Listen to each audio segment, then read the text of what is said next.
Question दिया हुआ है, भारत का संविधान कब लागू हुआ था? तो भारत का संविधान लागू हुआ था 26 जनवरी 1950 को लागू किया गया था।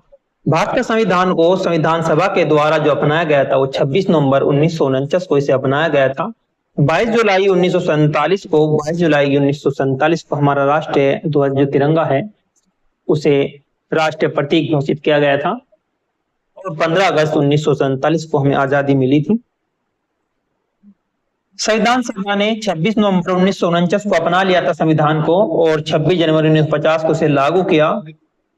इसी दिन को गणराज्य दिवस के रूप में मनाते हैं। लोकतांत्रिक गणराज्य की शुरुआत इसी दिन से हुई है। 26 जनवरी को इसलिए चुना था क्योंकि 26 जनवरी 1930 को पूर्ण स्वराज दिवस की याद में मनाया गया था। नेक्स्ट है कि भारत का संविधान किस प्रकार का है। भारत का जो संविधान है किस प्रकार का है? का संविधान लचीला भी है और कठोर भी है। कुछ संशोधन साधारण बहुमत से हो जाते हैं तो इस प्रकार से हम कहेंगे लचीलापन है, और कुछ संशोधन विशेष बहुमत से होते हैं क्योंकि ये इस प्रकार से ये कठोर दोनों ही प्रवृत्ति इसमें देखी गई है। कुछ संशोधन साधारण बहुमत से होते हैं, लचीलापन है, और कुछ विशेष बहुमत से होते हैं इसलिए कठोरता इसमें देखी गई है। दोनों ही प्रकार की प्रवृत्ति इसमें मिलती है। ब्रिटिश का संविधान जो है लचीला है, आसानी से संशोधन इसमें किए जाते हैं, और अमेरिका का जो संविधान है वो कठोर है। इस प्रकार से इनका दोनों का ही प्रभाव हमारे संविधान में देखने को मिलता है। भारत के संविधान का जो सर्वोच्च दस्तावेज है वो क्या है? संविधान ही भारत के संविधान का सर्वोच्च दस्तावेज है। संविधान भारत का मूल सर्वोच्च कानून होता है और सभी कानून संविधान के अनुरूप होने चाहिए, और संसद और कार्यपालिका संविधान के अधीन कार्य करते हैं, और संविधान ही राज्य की संरचना और अधिकारों को निर्धारित करते हैं। न्यायपालिका की स्वतंत्रता किस अनुच्छेद में निहित की गई है कि न्यायपालिका स्वतंत्र है? ये किस अनुच्छेद में है? अनुच्छेद 50 में कहा गया है न्यायपालिका और कार्यपालिका का पृथक्करण किया गया है, वहीं से न्यायपालिका स्वतंत्रता मिली है। अनुच्छेद 50 में राज्य के नीति निर्देशक तत्वों में इनमें न्यायपालिका और कार्यपालिका को अलग रखने की बात कही, और इसका उद्देश्य है कि न्यायपालिका की स्वतंत्रता सुनिश्चित करना। स्वतंत्र न्यायपालिका तंत्र का आधार माना जाता है। सुप्रीम कोर्ट ने इसे संविधान की मूल संरचना माना है। संविधान सभा के प्रथम अध्यक्ष कौन थे? संविधान सभा के जो प्रथम अध्यक्ष थे, संविधान सभा 9 दिसंबर 1940 को इसका गठन किया गया, तो उसमें अस्थायी तौर से जो बना अध्यक्ष के रूप में वो सच्चिदानंद सिन्हा को अस्थायी तौर से बनाया गया था। 9 दिसंबर को बनाए गए थे, 9 दिसंबर 1940 में। और फिर दूसरी सभा हुई 11 दिसंबर 1940 को, और अस्थायी तौर से जो अध्यक्ष चुन लिए गए थे वे थे राजेंद्र प्रसाद को अस्थायी तौर से अध्यक्ष चुना गया था, और सच्चिदानंद सिन्हा को अस्थायी रूप से अध्यक्ष चुना गया था। 9 दिसंबर 1940 को इनकी प्रथम जो सभा हुई, बैठक हुई, तो उसमें सच्चिदानंद सिन्हा अस्थायी तौर से बने, और अस्थायी उसके बाद में अस्थायी अध्यक्ष बने डॉक्टर राजेंद्र प्रसाद। और डॉक्टर अंबेडकर संविधान सभा के एक प्रारूप समिति का गठन किया था संविधान सभा के द्वारा, उसके अध्यक्ष बने थे डॉक्टर भीमराव अंबेडकर। इस प्रारूप समिति में कुल सदस्यों की जो संख्या थी 7 सदस्य इसमें थे, जिसका कार्य था संविधान का मसौदा तैयार करना। संविधान सभा की प्रारूप समिति के अध्यक्ष जो थे वे डॉक्टर भीमराव थे। समिति का जो गठन किया गया था वो 29 अगस्त 1947 को किया गया था। इसके अध्यक्ष अंबेडकर साहब थे, और इसमें कुल जो है 7 सदस्य इसमें शामिल थे। इसका जो कार्य क्या कार्य था? संविधान का प्रारूप तैयार करना इसका कार्य था मसौदा समिति का, और अंबेडकर को संविधान निर्माता भी इसलिए कहा जाता है। भारतीय संविधान को किसने अंगीकृत किया है? भारतीय संविधान को किसके द्वारा अंगीकृत ये किया गया है? संविधान सभा के द्वारा। संविधान सभा के द्वारा से अंगीकृत किया गया है। 26 नवंबर 1949 को संविधान सभा ने अंगीकृत किया, और इसे 26 जनवरी 1950 को लागू किया था, और ब्रिटिश संसद का इसमें कोई हस्तक्षेप नहीं था। यह जनता की संप्रभुता का प्रतीक है। संविधान सभा ही भारत का सर्वोच्च संस्थापक निकाय थी। नेक्स्ट देखते हैं कि संविधान सभा में कुल कितने सदस्य थे। संविधान सभा जब बनी तो उसमें कुल सदस्य कितने थे। जब संविधान सभा बनी तो सदस्य संख्या 389 थी। बाद में विभाजन होने के बाद 299 रह गए थे। बाद में 299 रह गए थे विभाजन होने के बाद, लेकिन जब सभा बनी तो 389 सदस्य थे। इन प्रांतों से 389 सदस्यों में जो प्रांतों से लिए गए थे वे 292 सदस्य प्रांतों से लिए गए थे। जो देशी रियासतें थी 562 देशी रियासतें थी, उनसे 93 सदस्य इसमें लिए गए थे। लेकिन बाद में जब विभाजन हुआ तो सदस्य की संख्या घटकर 299 रह गई थी। संविधान सभा का गठन चुनाव से होता है। संविधान सभा का जो गठन है फैक्ट में आ सकता है कि संविधान सभा का गठन प्रत्यक्ष चुनाव से होता है, तो याद रखना है कि ये संविधान सभा का जो गठन है प्रत्यक्ष चुनाव से हुआ था। हर प्रांत की जनसंख्या के आधार पर ही सीटें तय की गई थी। नेक्स्ट है संविधान की प्रस्तावना में लोकतंत्रात्मक गणराज्य कब जोड़ा गया। संविधान की प्रस्तावना में लोकतंत्रात्मक गणराज्य जोड़ा गया था। 42वां संविधान संशोधन हुआ था 1976 में, उसके द्वारा जोड़ा गया। 42वें संविधान संशोधन इतना बड़ा था कि उसे मिनी संविधान भी कहा गया। 1976 में प्रस्तावना में परिवर्तन हुआ और इसमें समाजवाद, धर्मनिरपेक्ष और अखंड इसमें जोड़े गए थे। यह संशोधन इंदिरा गांधी की सरकार में हुआ था। इसे लघु संविधान भी कहा जाता है। धर्मनिरपेक्ष शब्द कब जोड़ा गया था? 1976 में धर्मनिरपेक्ष शब्द जोड़ा गया था। नेक्स्ट है भारतीय संविधान में कितने अनुच्छेद मूल रूप से थे। जब संविधान बना तो मूल रूप से जो अनुच्छेदों की संख्या थी वो 395 थी। 395 मूल रूप से 10 भाग थे, 395 अनुच्छेद थे और 8 अनुसूचियां इसमें थी जब मूल संविधान बनकर तैयार किया गया। वर्तमान में संख्या अनुच्छेदों की 470 से भी अधिक हो गई है। अनुसूची अब वर्तमान में 12 है। 4 सूची अलग अलग संविधान संशोधन के माध्यम से इसमें जोड़ी गई थी।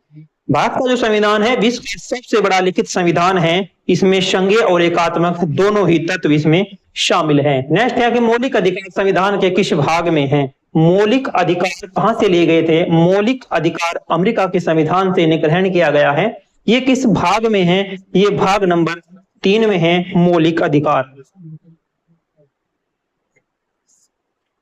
अनुच्छेद 12 से 35 तक मौलिक अधिकारों का वर्णन किया गया है। यह अधिकार नागरिकों की स्वतंत्रता की रक्षा करते हैं और मौलिक अधिकार न्यायालय से परिवर्तनीय है। इसका स्रोत अमेरिका के संविधान से लिया गया और सर्वोच्च न्यायालय, उच्च न्यायालय इनकी रक्षा करते हैं मौलिक अधिकारों की, यानी कि मौलिक अधिकारों की रक्षा के लिए सर्वोच्च न्यायालय, उच्च न्यायालय इनकी रक्षा करते हैं। मौलिक अधिकारों को निलंबन किसके द्वारा किया जा सकता है?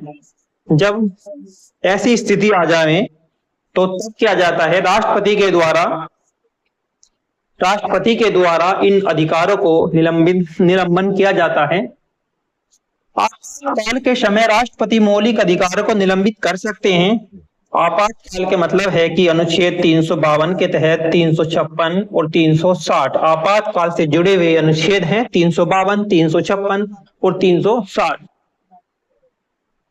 अनुच्छेद 20 और 21 के अधिकार कभी निलंबित नहीं हो सकते। अधिकार निलंबित होते हैं लेकिन जो अनुच्छेद 20 और 21 के अधिकार हैं वे कभी निलंबित नहीं हो सकते। यह शक्ति भारतीय संविधान की एक विशेषता है और निलंबन का उद्देश्य है राष्ट्रीय सुरक्षा की रक्षा के हित में ही है। मौलिक कर्तव्य देखते हैं कि मौलिक कर्तव्य संविधान में किस संशोधन में जोड़े गए थे। मौलिक कर्तव्य 42वें संविधान संशोधन के द्वारा ही जोड़े गए थे। 1976 में इसे जोड़ा गया था। 42वें संविधान संशोधन के माध्यम से अनुच्छेद 51A में इन्हें रखा गया है। कहां से लिए गए थे? सोवियत संघ रूस के संविधान से इन्हें लिया गया था मौलिक कर्तव्य को। स्टार्टिंग में इनकी संख्या 10 थी लेकिन संशोधन के बाद ये संख्या अब वर्तमान में 11 है। 11वां जो कर्तव्य जोड़ा गया था 86वें संविधान संशोधन 2002 के माध्यम से इसे जोड़ा गया था। इसका स्रोत सोवियत संघ से लिया गया है और यह नागरिकों के नैतिक दायित्व को दर्शाता है। भारतीय संसद का सर्वोच्च सदन कौन सा है? जो भारतीय संसद का सर्वोच्च सदन है या कहें कि उच्च सदन है, वो राज्यसभा है और लोकसभा निम्न सदन है। राज्यसभा सर्वोच्च सदन है, उच्च सदन है, क्योंकि कभी से भंग नहीं किया जा सकता। राज्यसभा उच्च सदन कहा जाता है, यह अस्थायी सदन है, भंग नहीं होता। उसके 1/3 सदस्य हर 2 वर्ष के बाद सेवानिवृत्त होते रहते हैं और अधिकतम जो सदस्य संख्या है वो 250 है। वर्तमान में 245 सदस्य है। इसकी अध्यक्षता उपराष्ट्रपति होता है। इसका जो अध्यक्ष है वो उपराष्ट्रपति होता है। नेक्स्ट है लोकसभा की अधिकतम जो संख्या कितनी हो सकती है? लोकसभा की जो अधिकतम संख्या है वह 552 हो सकती है।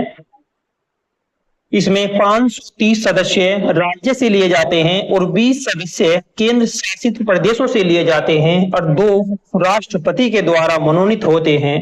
वर्तमान में जो ये 2 सदस्य राष्ट्रपति के द्वारा मनोनीत होते हैं, अब 2019 से इस प्रक्रिया को समाप्त कर दिया है 104वें संविधान संशोधन के द्वारा। वर्तमान की बात करें तो सदस्य संख्या 545 है और लोकसभा को जन प्रतिनिधि सदन भी कहा जाता है, क्योंकि इसके द्वारा जो सदस्य भेजे जाते हैं जन प्रतिनिधियों के द्वारा ही ये चुनाव होने के बाद भेजे जाते हैं। और राज्यसभा का अध्यक्ष कौन होता है? राज्यसभा का जो अध्यक्ष है उपराष्ट्रपति राज्यसभा का अध्यक्ष है।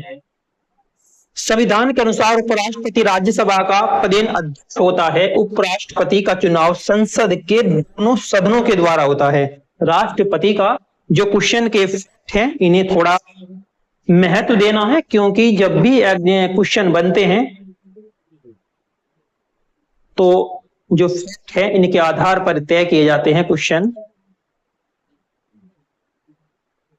उसकी अनुपस्थिति में उपसभापति कार्य करता है। किसकी? उपराष्ट्रपति की अनुपस्थिति में उपसभापति कार्य करते हैं और अध्यक्ष का जो काम है सदन की कार्यवाही चलाना होता है। और राज्यसभा अध्यक्ष को लोकसभा अध्यक्ष जितनी शक्ति नहीं होती। जितनी शक्ति लोकसभा के अध्यक्ष को होती है, इतनी शक्ति राज्यसभा अध्यक्ष के पास नहीं होती। संविधान का अनुच्छेद 356 किससे संबंधित है? राष्ट्रपति शासन से संबंधित है 356। क्या अब तक राष्ट्रपति शासन लग चुका है?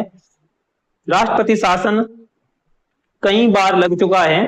अनुच्छेद 356 में संवैधानिक तंत्र अगर विफल हो जाए तो राष्ट्रपति शासन लागू हो जाता है। इसे संवैधानिक आपातकाल भी कहा गया। संवैधानिक आपातकाल भी राष्ट्रपति शासन को कहा गया। राज्यपाल की रिपोर्ट पर राष्ट्रपति यह लागू करता है। जब राज्यपाल ये रिपोर्ट राष्ट्रपति को सौंपते हैं, क्या सौंपते हैं कि जो राज्य में संवैधानिक तंत्र विफल हो गया है, रिपोर्ट राज्यपाल राष्ट्रपति को सौंपते हैं, तब राष्ट्रपति शासन लगता है। राज्य की जो व्यवस्था केंद्र के पास चली जाती है। राष्ट्रपति शासन की जो अवधि है 6 माह की होती है। अधिकतम जो इसे बढ़ाई गई किसी कारणवश तो ये 3 वर्ष तक ही बढ़ाई जा सकती है। संघ सूची में कितने विषय हैं? संघ सूची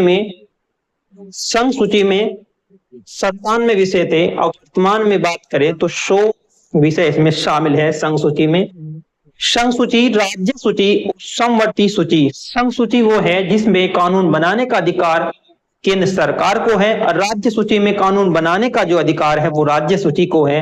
और समवर्ती जो सूची होती है उसमें दोनों ही मिलकर कानून बनाते हैं, लेकिन सर्वमान्य जो होगा वो केंद्र के द्वारा बनाया गया कानून ही सर्वमान्य होता है। मूल संविधान में संघ सूची में 97 विषय थे। वर्तमान में 100 विषय है। संसद संघ सूची के विषयों पर कानून बनाती है। इसमें रक्षा, विदेश नीति, मुद्रा जैसे विषय इसमें शामिल किए गए। इसे केंद्र सरकार की शक्ति सूची भी कहा गया। संघ सूची को केंद्र सरकार की शक्ति सूची भी कहा गया। नेक्स्ट देखते हैं कि मूल अधिकार किस देश के संविधान से लिए गए हैं। मूल अधिकार, ये प्रश्न पर डिस्कस कर चुके हैं कि मूल अधिकार किस देश के संविधान से लिए गए हैं। ये अमेरिका देश से लिए गए थे मूल अधिकार। इन्हें जो आर्टिकल 12 से 35 तक इन्हें रखा गया है।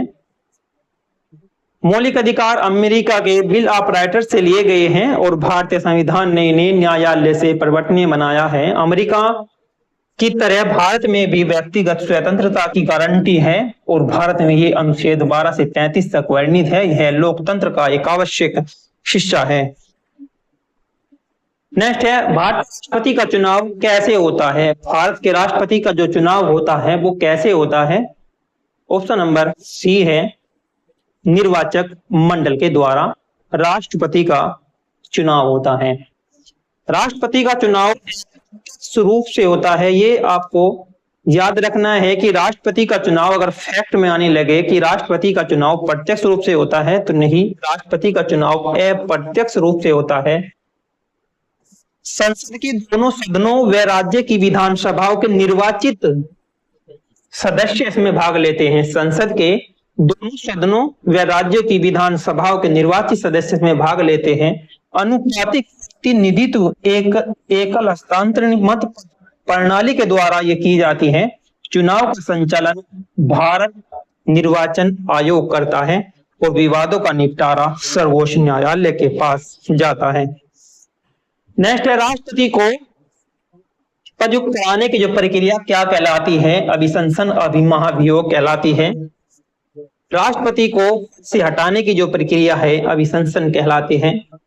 यह संसद के दोनों सदनों से चलती है और संविधान का उल्लंघन राष्ट्रपति हटाए जा सकते हैं संविधान का उल्लंघन करने पर।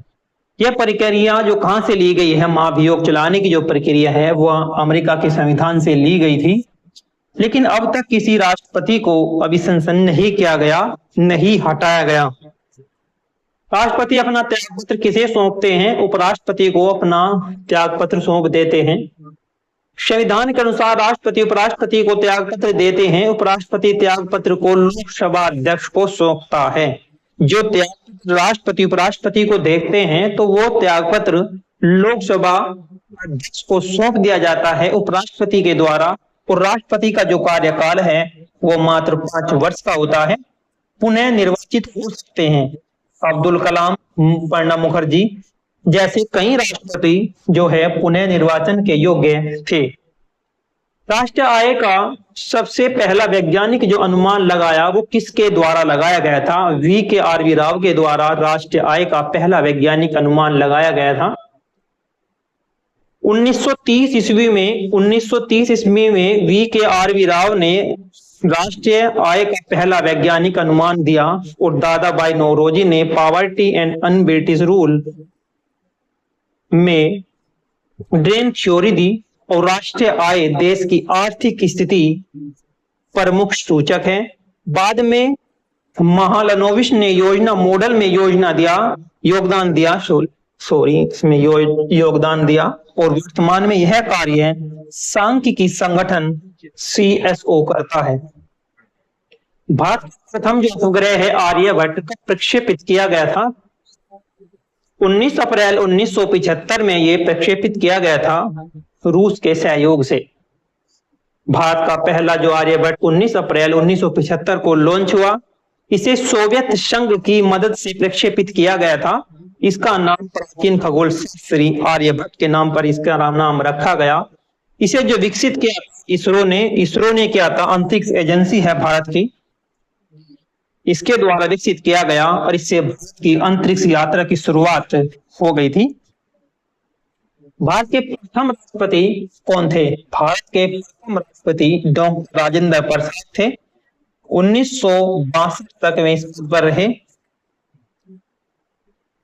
डॉक्टर राजेंद्र प्रसाद स्वतंत्र भारत के प्रथम राष्ट्रपति थे। उन्होंने 1950 से 1962 तक इस पदभार को संभाला और वे संविधान सभा के अस्थायी अध्यक्ष भी चुने गए थे 11 दिसंबर 1946 में। कब चुने गए थे? 11 दिसंबर 1946 को ये अस्थायी तौर से संविधान सभा के अध्यक्ष चुने गए थे। वे अब तक सबसे लंबे समय तक राष्ट्रपति रहे। 12 वर्षों तक इन्होंने इस पद को संभाला और बिहार से आने वाले पहले और इकलौते राष्ट्रपति ये बने। भारत के राष्ट्रपति का कार्यकाल कितने वर्षों का होता है? जो राष्ट्रपति हैं उनका कार्यकाल 5 वर्षों का होता है। संविधान के अनुसार राष्ट्रपति का जो कार्यकाल है 5 वर्ष का होता है। वे पुनः निर्वाचित हो सकते हैं। इस्तीफा देने पर उपराष्ट्रपति को पत्र देते हैं। उनके खिलाफ अभिशंसन यानी कि महाभियोग की प्रक्रिया भी हो सकती है। राष्ट्रपति को संसद और राज्यों की निर्वाचक मंडल के द्वारा चुना जाता है। राष्ट्रपति को भारत के उपराष्ट्रपति का चुनाव कौन करते हैं? भारत के उपराष्ट्रपति का चुनाव कौन करते हैं? संसद के दोनों सदन। भारत के उपराष्ट्रपति का चुनाव कौन करते हैं? संसद के दोनों सदन करते हैं। उपराष्ट्रपति का चुनाव संसद के दोनों सदनों के द्वारा होता है। इसमें केवल निर्वाचित और नामित दोनों सदस्य भाग लेते हैं। इसमें निर्वाचित और नामित दोनों सदस्य भाग लेते हैं। चुनाव अनुपातिक निधित्व प्रणाली से होता है। उपराष्ट्रपति राज्यसभा का पदेन अध्यक्ष होता है। कार्यकाल इसका 5 वर्ष का होता है। नेक्स्ट है, संविधान का कौन सा अनुच्छेद राष्ट्रपति को अक्षमादान की शक्ति देता है? अनुच्छेद 72 में लिखा गया है कि राष्ट्रपति के पास जो है अक्षमादान की शक्ति है। राष्ट्रपति को यह दया याचिका पर अक्षमादान की शक्ति अनुच्छेद 72 में दी गई है। इसमें दंड माफी यानी कि दंड को माफ किया जा सकता है, दंड में परिवर्तन किया जाता है, दंड को रोका जा सकता है और मृत्यु दंड को भी अक्षमादान करने की शक्ति है। लेकिन वहीं अगर राज्यपाल को यह अधिकार दिया गया है तो राज्यपाल को मृत्यु दंड को क्षमा करने की शक्ति नहीं दी गई। यह शक्ति न्यायपालिका से भी ऊपर होती है और राज्यपाल को भी अनुच्छेद 161 से यह शक्ति प्राप्त है, लेकिन मृत्यु दंड का इसमें कोई प्रावधान नहीं है राज्यपाल के शक्ति में। भारत के प्रधानमंत्री की नियुक्ति कौन करते हैं? भारत के प्रधानमंत्री की नियुक्ति करते हैं राष्ट्रपति। राष्ट्रपति नियुक्ति करते हैं भारत के प्रधानमंत्री की। राष्ट्रपति प्रधानमंत्री की नियुक्ति करते हैं, परंतु राष्ट्रपति वही व्यक्ति नियुक्त करते हैं जिसे लोकसभा में बहुमत प्राप्त हो, जिसे लोकसभा में बहुमत प्राप्त हो। प्रधानमंत्री मंत्रिपरिषद का प्रमुख होता है और वह लोकसभा के प्रति उत्तरदायी होता है और प्रधानमंत्री वास्तविक कार्यपालिका का मुखिया भी होता है। नेक्स्ट है, वास्तविक कार्यपालिका किसे कहा जाता है? वास्तविक कार्यपालिका किसे कहा जाता है?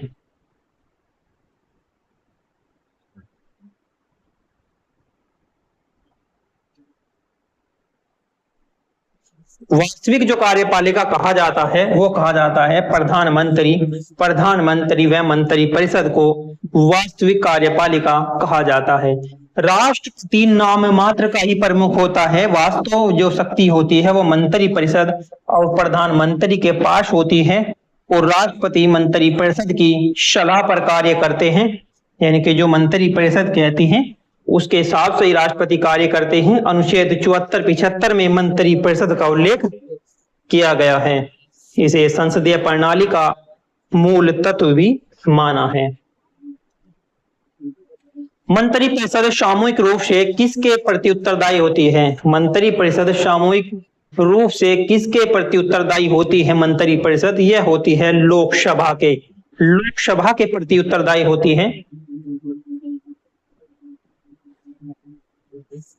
अनुच्छेद 75 के क्लोज 3 में कहा गया है कि मंत्रिपरिषद लोकसभा के प्रति उत्तरदायी है। इसका अर्थ होता है यदि लोकसभा अविश्वास प्रस्ताव पारित करे तो सरकार गिर जाएगी।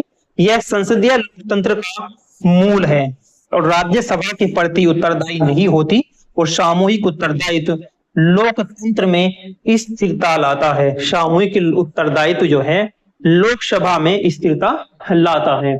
भारत के संविधान में नीति निर्देशक तत्व किस भाग में है? नीति निर्देशक तत्व जो आयरलैंड के संविधान से इन्हें ग्रहण किया गया था, ये किस भाग में है?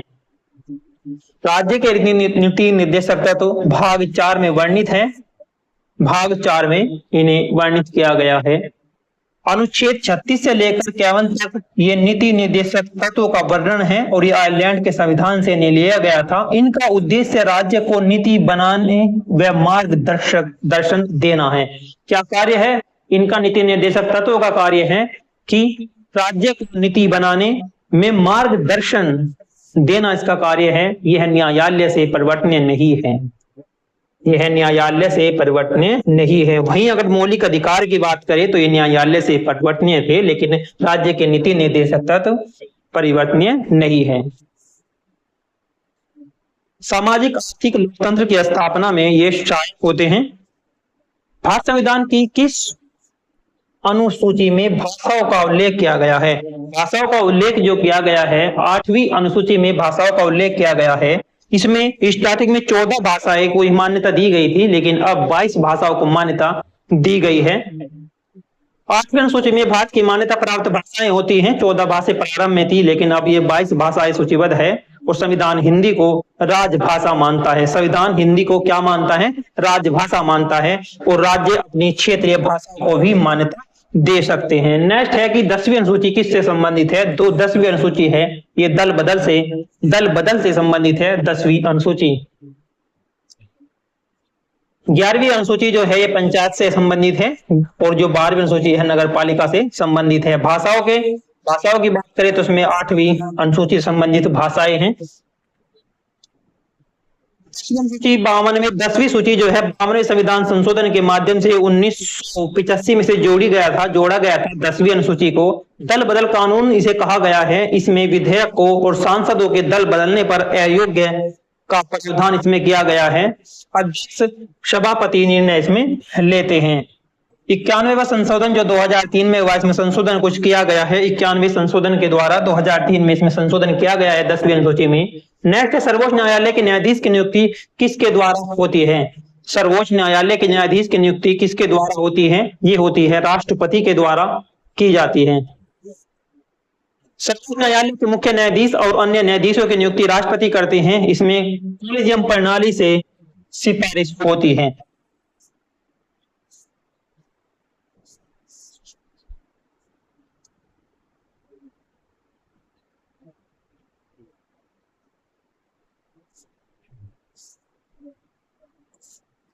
इसमें कॉलेजियम प्रणाली से सिफारिश होती है। कॉलेजियम प्रणाली का यह मतलब होता है कि इसमें जो उसने सर्वोच्च न्यायालय के जो वरिष्ठ न्यायाधीश होते हैं, वरिष्ठ न्यायाधीश मिलकर ये नियुक्ति करते हैं और पदोन्नति का भी कार्य इनके द्वारा ही होता है। न्यायाधीश का कार्यकाल जो होता है 65 वर्ष का होता है। न्यायाधीश का 65 वर्ष होता है।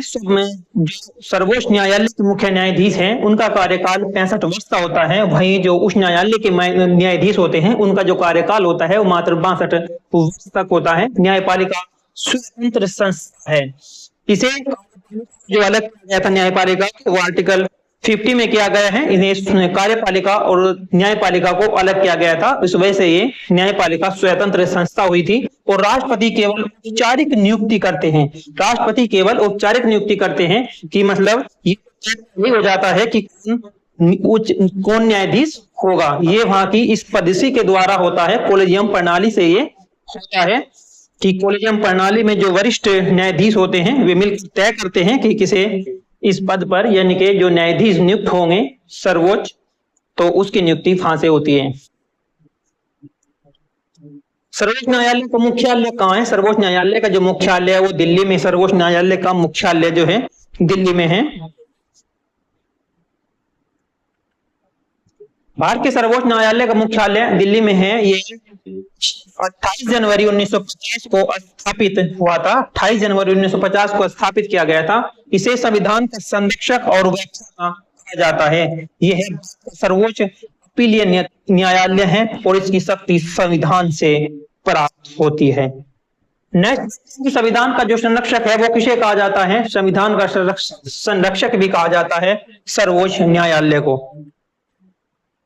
सर्वोच्च न्यायालय संविधान का संरक्षक और व्याख्याता है और यह सुनिश्चित करता है कि कानून संविधान के अनुरूप हो।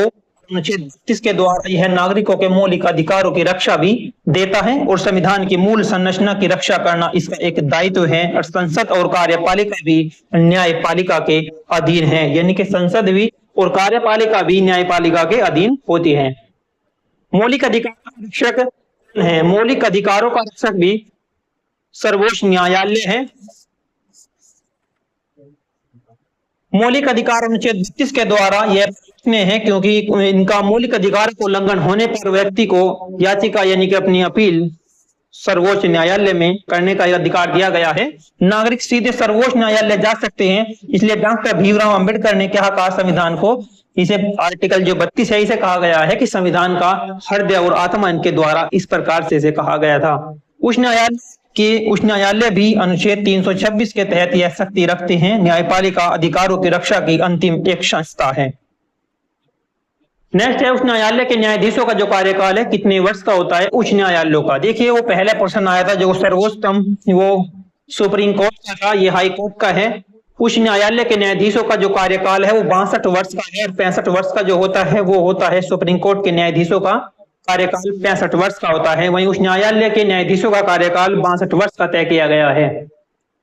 उच्च न्यायालय के न्यायाधीशों की सेवानिवृत्ति 62 वर्ष होती है। वहीं सर्वोच्च न्यायालय के न्यायाधीशों की जो सीमा है 65 वर्ष है। यह व्यवस्था संविधान के संशोधन के द्वारा तय की गई है और न्यायपालिका की स्वतंत्रता बनाए रखने के लिए यह प्रावधान बनाया गया है। न्यायाधीशों का कार्यकाल सुरक्षित होता है। संविधान में संघीय व्यवस्था किस देश से ली गई है? जो हमारे संविधान में एक व्यवस्था है संघीय व्यवस्था, ये कहां से ली गई है? कनाडा देश से लिया गया है।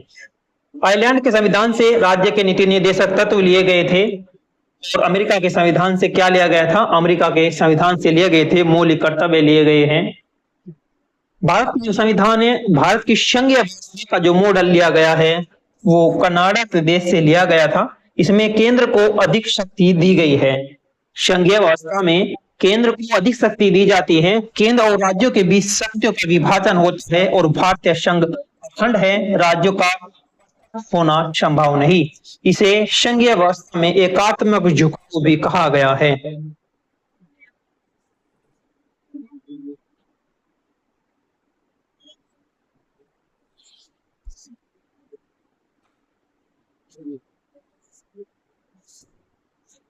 नेक्स्ट है संविधान के किस भाग में मूल कर्तव्य हैं? किस भाग में है मूल कर्तव्य? मूल कर्तव्य किस भाग में दिए गए हैं? भाग 4A में दिए गए हैं। भाग 4A में दिए गए हैं मूल कर्तव्य। भाग 4A में अनुच्छेद 51A के अंतर्गत मौलिक कर्तव्य वर्णित है और ये 42वें संविधान संशोधन 1976 में इन्हें जोड़ा गया था और 86वें संविधान संशोधन से 2002 से 11वां कर्तव्य भी जोड़ लिया था। यह नागरिकों के नैतिक और सांस्कृतिक दायित्व को दर्शाते हैं और यह न्यायालय से परिवर्तनीय नहीं है। वही मौलिक अधिकार की बात करें तो परिवर्तनीय थे। भारत संसद की प्रस्तावना किसने संविधान की कुंजी कहा? संविधान की कुंजी कहा गया, किसके द्वारा कहा गया? भारतीय संविधान की प्रस्तावना को। तो भारतीय संविधान की प्रस्तावना को नेहरू जी के द्वारा संविधान की कुंजी कहा गया। यह संविधान की आत्मा और मार्गदर्शक सिद्धांत है। इसमें संप्रभुता समाज, धर्मनिरपेक्ष, लोकतंत्र और गणराज्य की घोषणा है। इसमें संप्रभुता समाजवाद, धर्मनिरपेक्षता, लोकतंत्र और गणराज्य की घोषणा है। प्रस्तावना संविधान की मूल संरचना का हिस्सा है। सर्वोच्च न्यायालय ने 1973 में माना केशवानंद भारतीय केस जो हुआ इसमें इसकी पुष्टि की थी। नेक्स्ट है किस अनुच्छेद के अंतर्गत राष्ट्रपति को अक्षमादान या दंड विराम आदि शक्ति प्राप्त है? राष्ट्रपति को ये अनुच्छेद 72 में है। राष्ट्रपति को अक्षमादान स्थगन यानी कि किसी राष्ट्रपति को सजा को क्षमा कर सकता है, रोक सकता है, कम कर सकता है, परिवर्तन किया गया शक्ति इसमें दी गई है।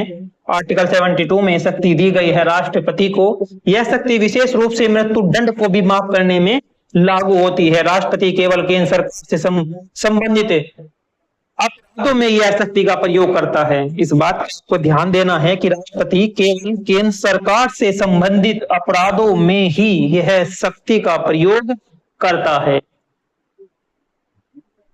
राज्यों के अपराधों में यह शक्ति राज्यपाल के पास भी है आर्टिकल 161 में, लेकिन मृत्यु दंड को माफ करने का इसमें कोई प्रावधान नहीं है राज्यपाल की शक्तियों में। वित्त आयोग का गठन कितने वर्ष में एक बार किया जाता है? वित्त आयोग का जो गठन किया जाता है 5 वर्ष में एक बार किया जाता है। क्या कार्य होता है वित्त आयोग का? वित्त आयोग आर्टिकल 280 के अंतर्गत इसे गठित होता है। राष्ट्रपति हर 5 वर्ष में इसका गठन किया जाता है। कार्य क्या है वित्त आयोग का? केंद्र और राज्यों के बीच राजस्व का बंटवारा करना। वित्त आयोग का कार्य है केंद्र और राज्यों के बीच राजस्व का बंटवारा करना, इसका कार्य होता है। वर्तमान में 15वां वित्त आयोग है, अध्यक्ष एन.के. सिंह, और यह भारत की संघीय वित्तीय व्यवस्था का एक प्रमुख अंग माना गया है।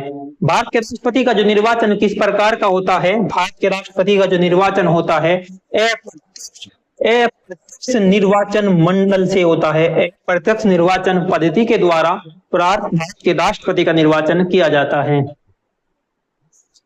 राष्ट्रपति का चुनाव निर्वाचन मंडल के द्वारा किया जाता है। इसमें संसद के दोनों सदनों के निर्वाचित सदस्य और राज्यों के विधानसभाओं के निर्वाचित सदस्य शामिल होते हैं। चुनाव अनुपातिक प्रतिनिधित्व प्रणाली और एक संक्रमणीय मत द्वारा किया जाता है। राष्ट्रपति का कार्यकाल 5 वर्ष का होता है। यह चुनाव निर्वाचन आयोग की देखरेख में किया जाता है। नेक्स्ट है संविधान की मूल संरचना। संविधान की मूल संरचना की अवधारणा किस मामले में प्रतिपादित है? तो संविधान की जो मूल संरचना है कि जो अवधारणा किस मामले में प्रतिपादित की गई थी? केशवानंद भारतीय केस, जो केरल राज्य 1973 में। मूल संरचना में न्यायपालिका की स्वतंत्रता, संघीयता, धर्मनिरपेक्षता और न्याय पुनरीक्षण शामिल किया गया है। और सदन में धन विधेयक किसकी अनुमति से प्रस्तुत किया जाता है? संसद में जब धन विधेयक प्रस्तुत किया जाता है तो यह किसकी अनुमति से किया जाता है?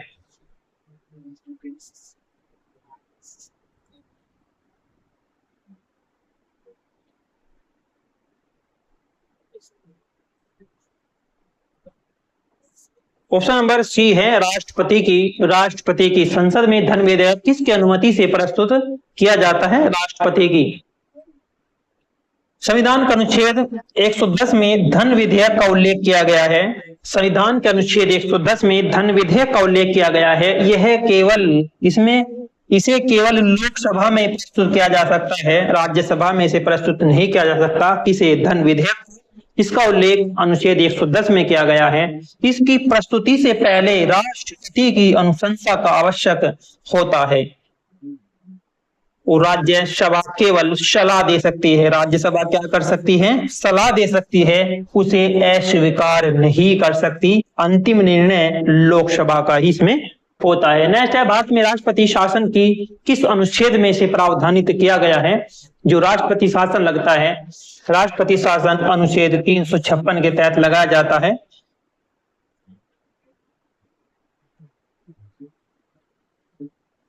अनुच्छेद 356 में राज्य में अगर संवैधानिक तंत्र विफल हो जाए, वहां पे जो मुख्यमंत्री होते हैं, वहां के जो राज्यपाल होते हैं, राज्यपाल वह रिपोर्ट राष्ट्रपति को सौंपते हैं और फिर राष्ट्रपति के द्वारा राष्ट्रपति शासन राज्य में लगा दिया जाता है। राष्ट्रपति शासन इसकी जो अवधि है 6 माह के लिए होती है और अधिक समय तक ये बढ़ाया जा सकता है 3 वर्ष तक।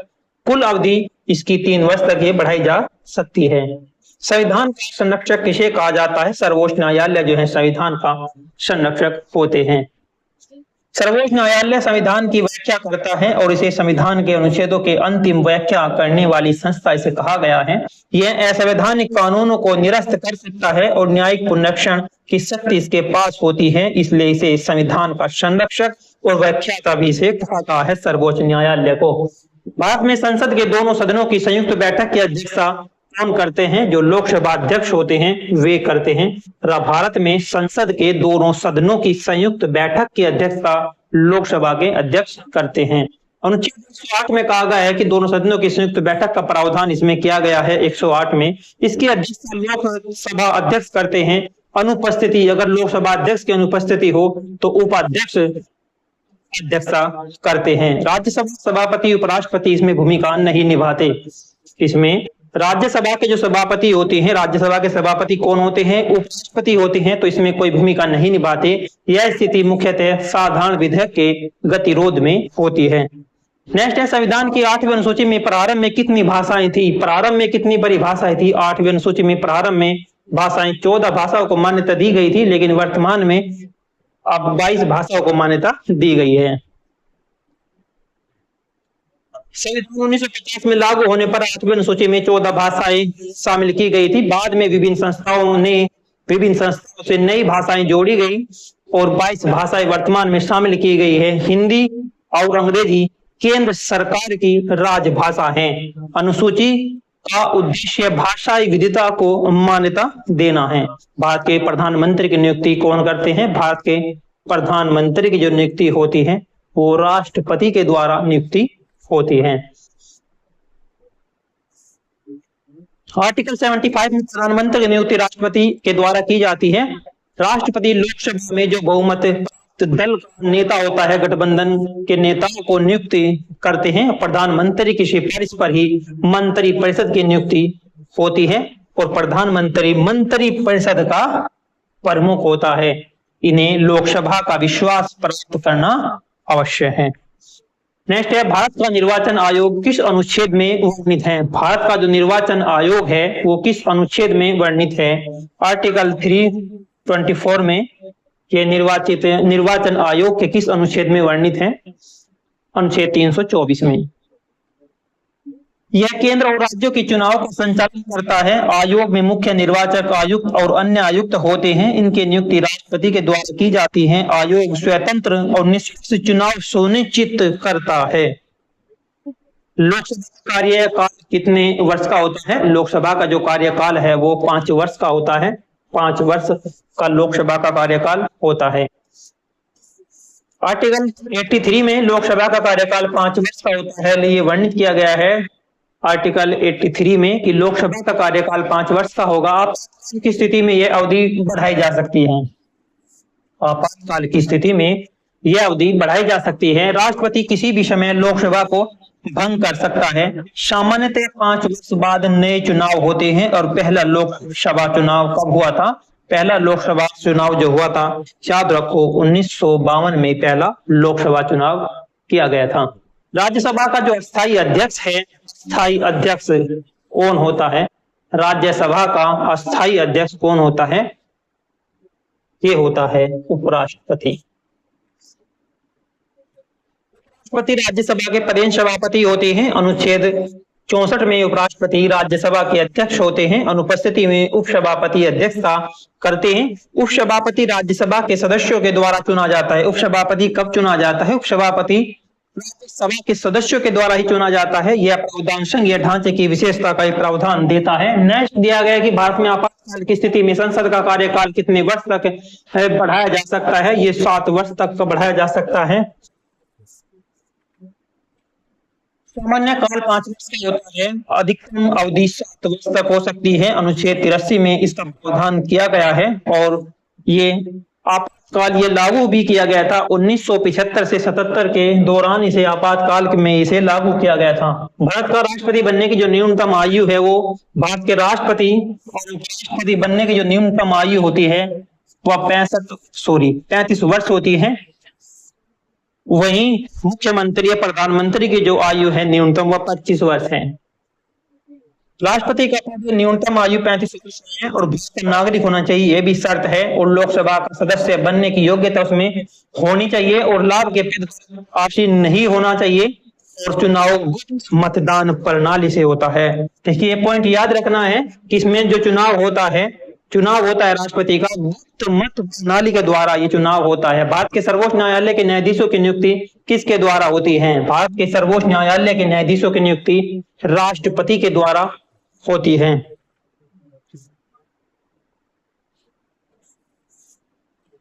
आर्टिकल 124 में कहा गया है कि न्यायाधीशों की नियुक्ति राष्ट्रपति के द्वारा होगी। राष्ट्रपति प्रधान न्यायाधीश और वरिष्ठ न्यायाधीशों से परामर्श लेते हैं। उनके आधार पर राष्ट्रपति न्यायाधीशों को चुनते हैं और ये होता है कॉलेजियम प्रणाली जो वर्तमान में लागू है उसके आधार पर होता है। और न्यायाधीश 65 वर्ष की आयु तक अपने पद पर रहते हैं और उसकी स्वतंत्रता संविधान की मूल संरचना का एक हिस्सा है। राज्यपाल की नियुक्ति कौन करते हैं? राज्यपाल की नियुक्ति भी राष्ट्रपति के ही द्वारा होती है। आर्टिकल 155 में कहा गया है कि राज्यपाल की नियुक्ति राष्ट्रपति करते हैं और वह केंद्र सरकार के प्रतिनिधि माने जाते हैं। राज्यपाल का कार्यकाल 5 वर्ष का होता है। पद छोड़ने के लिए राष्ट्रपति को इस्तीफा देते हैं।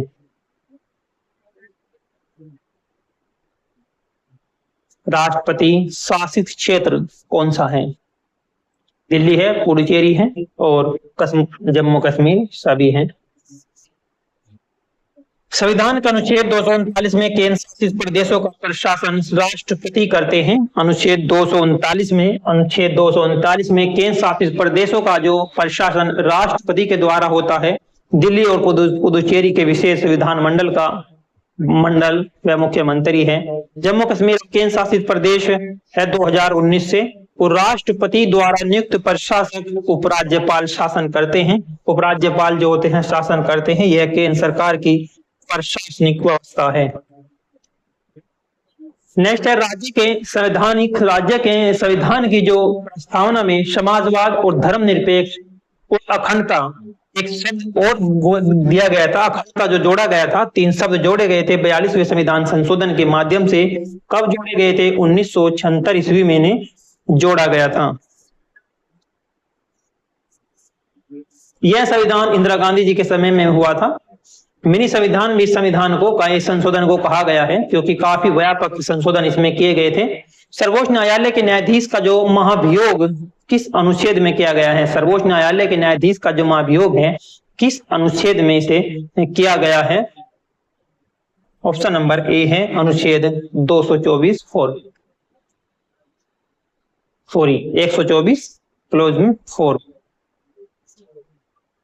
न्यायाधीश को केवल महाभियोग प्रक्रिया से हटाया जा सकता है। यह संसद के दोनों सदनों में विशेष बहुमत से पारित होना चाहिए। आधार क्या है? सिद्धाचार या अक्षमता। और अब तक केवल एक न्यायाधीश वी रामास्वामी पर महाभियोग चला गया लेकिन सफल नहीं हुआ। यह न्यायपालिका की स्वतंत्रता की गारंटी है। भारत में संविधान संशोधन किस अनुच्छेद में इसका प्रावधानित किया गया है कि हम संविधान में संशोधन कर सकते हैं? ये आर्टिकल 368 में कहा गया है कि हम संशोधन कर सकते हैं। अनुच्छेद 368 में संविधान संशोधन की प्रक्रिया है और यह विशेष बहुमत से संशोधन कर सकती है। कुछ संशोधन हेतु राज्यों की आधी विधानसभा की सहमति आवश्यक होती है और संविधान कठोर भी है, लचीला, दोनों ही प्रकार के इसमें दोनों की प्रवृत्ति रखता है। तक 100 से अधिक संशोधन इसमें किए जा चुके हैं हमारे संविधान में। भारत में संघीय ढांचे की विशेषता कौन सी है? केंद्र और राज्यों के बीच शक्तियों का विभाजन और संविधान की सर्वोच्च और स्वतंत्र न्यायपालिका उपयुक्त सभी। ऑप्शन नंबर इसका डी है उपयुक्त सभी। संविधान की 7वीं अनुसूची में शक्तियों का विभाजन किया गया है और संविधान सर्वोच्च कानून है और न्यायपालिका स्वतंत्र है और विवादों का समाधान करती है। वित्त आयोग, चुनाव आयोग संघीय ढांचे के ही अंग हैं। भारत को संघीय ढांचे के साथ एकात्मक विशेषता वाला भी कहा जाता है। नेक्स्ट, भारत के राष्ट्रपति किसके प्रति उत्तरदायी होते हैं? जो भारत के राष्ट्रपति होते हैं किसके प्रति ये उत्तरदायी होते हैं? संसद के। भारत के जो राष्ट्रपति हैं किसके द्वारा उत्तरदायी होते हैं? वो संसद के प्रति उत्तरदायी होते हैं। राष्ट्रपति का निर्वाचन रूप से निर्वाचन मंडल करता है और राष्ट्रपति संसद के प्रति उत्तरदायी माने जाते हैं और संसद ही उनके महाभियोग की प्रक्रिया चला सकते हैं और राष्ट्रपति संसदीय सलाह पर कार्य करते हैं और राष्ट्रपति की शक्तियां वास्तविक नहीं औपचारिक हैं। भारत में कितने प्रकार की आपातकालीन स्थितियां हैं? भारत में कितने प्रकार की आपातकालीन स्थितियां हैं? 3 प्रकार की आपातकालीन स्थितियां भारत में विद्यमान हैं। राष्ट्रीय आपातकाल अनुच्छेद 352, राज्य आपातकाल जिसे राष्ट्रपति शासन कहते हैं अनुच्छेद 356, वित्तीय आपातकाल अनुच्छेद 360 जो अब तक नहीं लगा, यह आप संविधान का विशेष प्रावधान है। अब केवल 352, 356 लागू हुए, कभी 360 जो वित्तीय आपातकाल है कभी नहीं लगा। राज्यसभा की जो अधिकतम सदस्य संख्या कितनी हो सकती है? 250 हो सकती है। अनुच्छेद 80 में राज्यसभा की अधिकतम संख्या 250 है और इसमें 238 राज्यों से लिए जा सकते हैं, वह केंद्र शासित प्रदेश से लिए जाते हैं। कितने? 12 सदस्य राष्ट्रपति के द्वारा मनोनीत किए जाते हैं। वर्तमान में जो संख्या है 245 है। भारत के उपराष्ट्रपति का जो निर्वाचन है कौन करता है? भारत के राष्ट्रपति का निर्वाचन करते हैं संसद के दोनों सदन। उपराष्ट्रपति का चुनाव संसद के दोनों सदनों के सदस्य करते हैं। उसमें निर्वाचित व नामित सदस्य दोनों ही भाग लेते हैं। चुनाव अनुपातिक प्रतिनिधित्व प्रणाली से होता है। कार्यकाल 5 वर्ष का है। राष्ट्रपति अनुपस्थिति में कार्यवाहक राष्ट्रपति बनते हैं। भारत के राष्ट्रपति पर महाभियोग किस आधार पर लगाया जा सकता है? भारत के राष्ट्रपति पर महाभियोग किस आधार पर लगाया जा सकता है? संविधान का उल्लंघन करने पर, संविधान का उल्लंघन करने पर यह महाभियोग चलाया जा सकता है। अनुच्छेद 61 में कहा गया राष्ट्रपति पर महाभियोग की प्रक्रिया है अनुच्छेद 61 में केवल संविधान का उल्लंघन होने पर। संसद के दोनों सदनों में विशेष बहुमत आवश्यक है और अब किसी राष्ट्रपति पर महाभियोग सफल नहीं हुआ और यह राष्ट्रपति की जवाबदेही सुनिश्चित करता है। नेक्स्ट है कि भारत के संविधान की विशेष किस अनुसूची में राज्य और केंद्र शक्तियों का विभाजन है? भारत के संविधान की किस अनुसूची में राज्य और केंद्र की शक्तियों का विभाजन है? वो 7वीं अनुसूची में है। 10वीं अनुसूची में दल बदल है। 10वीं अनुसूची में 7वीं अनुसूची में 3 सूचियां हैं। संघ सूची है जिस पर केंद्र सरकार कानून बनाती है। राज्य सूची है जिस पर राज्य सरकार कानून बनाती है। समवर्ती सूची है जिसमें दोनों मिलकर कानून बनाते हैं। सर्वमान्य जो होता है संघ सूची का ही सर्वमान्य होता है। यह भारत की संघीय व्यवस्था का एक मुख्य आधार है। भारत में वित्तीय आपातकाल किस अनुच्छेद के अंतर्गत गया है? वित्तीय आपातकाल जो आज तक नहीं लगाया गया ये अनुच्छेद 360 में से वर्णित है। वित्तीय आपातकाल अनुच्छेद 360 में है। अब तक केंद्र को राज्य की वित्तीय शक्तियों पर नियंत्रण मिल जाता है। वित्तीय शक्तियों पर तब वित्तीय आपातकाल लगता है तब केंद्र को राज्यों की वित्तीय शक्ति पर नियंत्रण मिल जाता है। राष्ट्रपति वेतन भत्ते घटा सकते हैं। उच्च न्यायालय व सर्वोच्च न्यायालय के न्यायाधीशों के वेतन भी घटाए जा सकते हैं। अब तक कभी इसे लागू नहीं किया गया। अब तक कभी भी इसे लागू नहीं किया गया। संविधान के किस अनुच्छेद में सर्वोच्च न्यायालय की स्थापना की गई है? भारत के किस अनुच्छेद में सर्वोच्च न्यायालय की स्थापना की गई है? अनुच्छेद 124 में सर्वोच्च न्यायालय की स्थापना की गई है। अनुच्छेद 124 में सर्वोच्च न्यायालय की स्थापना व संरचना है। इसकी स्थापना 26 जनवरी 1950 को हुई और भारत के प्रथम जो मुख्य न्यायाधीश है न्यायमूर्ति एच.जे. कानिया है प्रथम मुख्य न्यायाधीश। सुप्रीम कोर्ट संविधान का संरक्षक है और यह देश की सर्वोच्च अपील अदालत है। संसद का संयुक्त सत्र किस विधेयक पर नहीं होता? ये धन विधेयक पर नहीं होता। संसद का संयुक्त सत्र किन विधेयकों पर नहीं होता? धन विधेयकों पर ये नहीं होता। धन विधेयक केवल लोकसभा में पेश किया जाता है। इस पर संयुक्त सत्र का प्रावधान नहीं है और राज्यसभा केवल सुझाव दे सकती है। अंतिम निर्णय लोकसभा का होता है और संयुक्त सत्र केवल साधारण विधेयक पर गतिरोध की स्थिति में होता है। राज्यसभा का जो कार्यकाल होता है वो कितना होता है? राज्यसभा का कार्यकाल कितना होता है? राज्यसभा का कार्यकाल नहीं, ये अस्थायी सदन है। इसके सदस्यों का कार्यकाल 6 वर्ष का होता है, लेकिन राज्यसभा का कार्यकाल ये अस्थायी सदन है।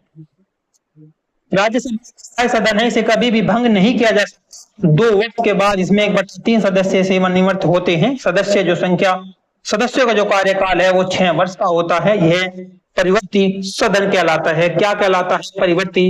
परिवर्ती सदन इसे कहते हैं कि से राज्यसभा को भारत के संघीय संरचना में स्थिरता को सुनिश्चित करता है। मौलिक कर्तव्य को भारत संविधान में कब जोड़ा गया? मौलिक कर्तव्य को भारत संविधान में कब जोड़ा गया था? तो मौलिक कर्तव्य को जोड़ा गया था 1976 में, जो 42वां संविधान संशोधन हुआ था। इसे रखा गया है आर्टिकल 51A में रखा गया है। कहां से लिए थे? ये रूस के संविधान से लिए गए थे। रूस के संविधान से मौलिक कर्तव्य को लिया गया था। 42वें संविधान संशोधन के माध्यम से 1976 के द्वारा जोड़ा गया। प्रारंभ में 10 मौलिक अधिकार थे, लेकिन 86वां संविधान संशोधन हुआ जो 2002 से हुआ। गैर कर्तव्य भी इसमें जोड़ दिया गया। सोवियत संघ के संविधान से प्रेरणा ली गई थी और न्यायालय द्वारा इन्हें मौलिक अधिकारों की व्याख्या में महत्व दिया गया। नेक्स्ट है कि अनुच्छेद 370 का संबंध जम्मू कश्मीर से एक विशेष स्थिति से है, लेकिन 2019 से नहीं है। 5 अगस्त 2019 को इसे हटा दिया गया है और अब जम्मू कश्मीर और लद्दाख केंद्र शासित प्रदेश हैं। नेक्स्ट, केंद्र शासित प्रदेश शब्द संविधान में कहाँ मिलता है? ये मिलता है अनुच्छेद 239 में मिलता है। केंद्र शासित प्रदेश शब्द का जो उल्लेख मिलता है, केंद्र शासित प्रदेश का जो उल्लेख मिलता है, ये मिलता है अनुच्छेद 239 में, ये मिलता है। अनुच्छेद 239 से 245 केंद्र शासित प्रदेशों का शासन है। अनुच्छेद 239 से 245 तक और राष्ट्रपति के द्वारा प्रशासन, लेफ्टिनेंट गवर्नर नियुक्ति और दिल्ली और पुडुचेरी को विधानसभा है। केंद्र शासित प्रदेश राज्य के अलग दर्जा रखते हैं और संसद इसके लिए विशेष कानून बना सकती है। नेक्स्ट है राज्यसभा के सदस्यों की जो अधिकतम संख्या कितनी हो सकती है? राज्यसभा के सदस्यों की जो अधिकतम संख्या है वह 250 हो सकती है। वर्तमान में 245 सदस्य हैं। 238 राज्य और केंद्र शासित प्रदेशों से चुने जाते हैं और 12 सदस्य राष्ट्रपति नामित करते हैं जो विशेष विषयों में अपनी सेवानिवृत्ति दे चुके हैं। लोकसभा का कार्यकाल कितने वर्ष का होता है? लोकसभा का जो कार्यकाल होता है वो 5 वर्ष का होता है। वहीं अगर राज्यसभा का कार्यकाल हो तो राज्यसभा का कार्यकाल नहीं होता, वो अस्थायी सदन है। सामान्य 5 वर्ष का होता है। लोकसभा काल की स्थिति में इसे बढ़ाया जा सकता है और वर्तमान में 1 वर्ष तक बढ़ाया जा सकता है। अधिकतम 1 वर्ष तक बढ़ाया जा सकता है और लोकसभा का कार्यकाल समाप्त होने पर स्वतः भंग हो जाती है। जब कार्यकाल समाप्त हो जाता है लोकसभा का तो स्वतः ही भंग हो जाती है। राष्ट्रपति कभी भी समय से पहले भंग कर सकते हैं। राष्ट्रपति कभी भी समय से पहले भंग कर सकते हैं, लेकिन विशेष स्थितियों में। भारत राष्ट्रपति के निर्वाचन में कौन सी मतदान पद्धति अपनाई गई है? अनुपातिक प्रतिनिधित्व प्रणाली, एकल हस्तांतरण मत पद्धति जो है इसे अपनाई गई है भारत के राष्ट्रपति के निर्वाचन में। निर्वाचक मंडल संसद राज्यों की विधानसभाएं। निर्वाचक मंडल में कौन कौन आते हैं? निर्वाचक मंडल में आते हैं संसद और राज्य की विधानसभाएं। मूल्यांकन मत प्रणाली अपनाई गई है। कौन सी मत प्रणाली अपनाई गई है? मूल्यांकित मत प्रणाली इसमें अपनाई गई है। प्रत्येक विधानसभा सांसद का मत समान नहीं होता और संसद सदस्य के मत का मूल्य राज्य विधानसभा पर निर्भर करता है। सुप्रीम कोर्ट का चुनाव विवादों का निपटारा करता है। सुप्रीम कोर्ट का जो चुनाव है विवादों का निपटारा इसमें करता है। नेक्स्ट देखते हैं कि भारत के उपराष्ट्रपति को हटाने का जो प्रस्ताव है कहां पेश किया जाता है। और भारत के उपराष्ट्रपति को हटाने का जो प्रस्ताव है वो कहां पेश किया जाता है? केवल राज्यसभा में। Option number D.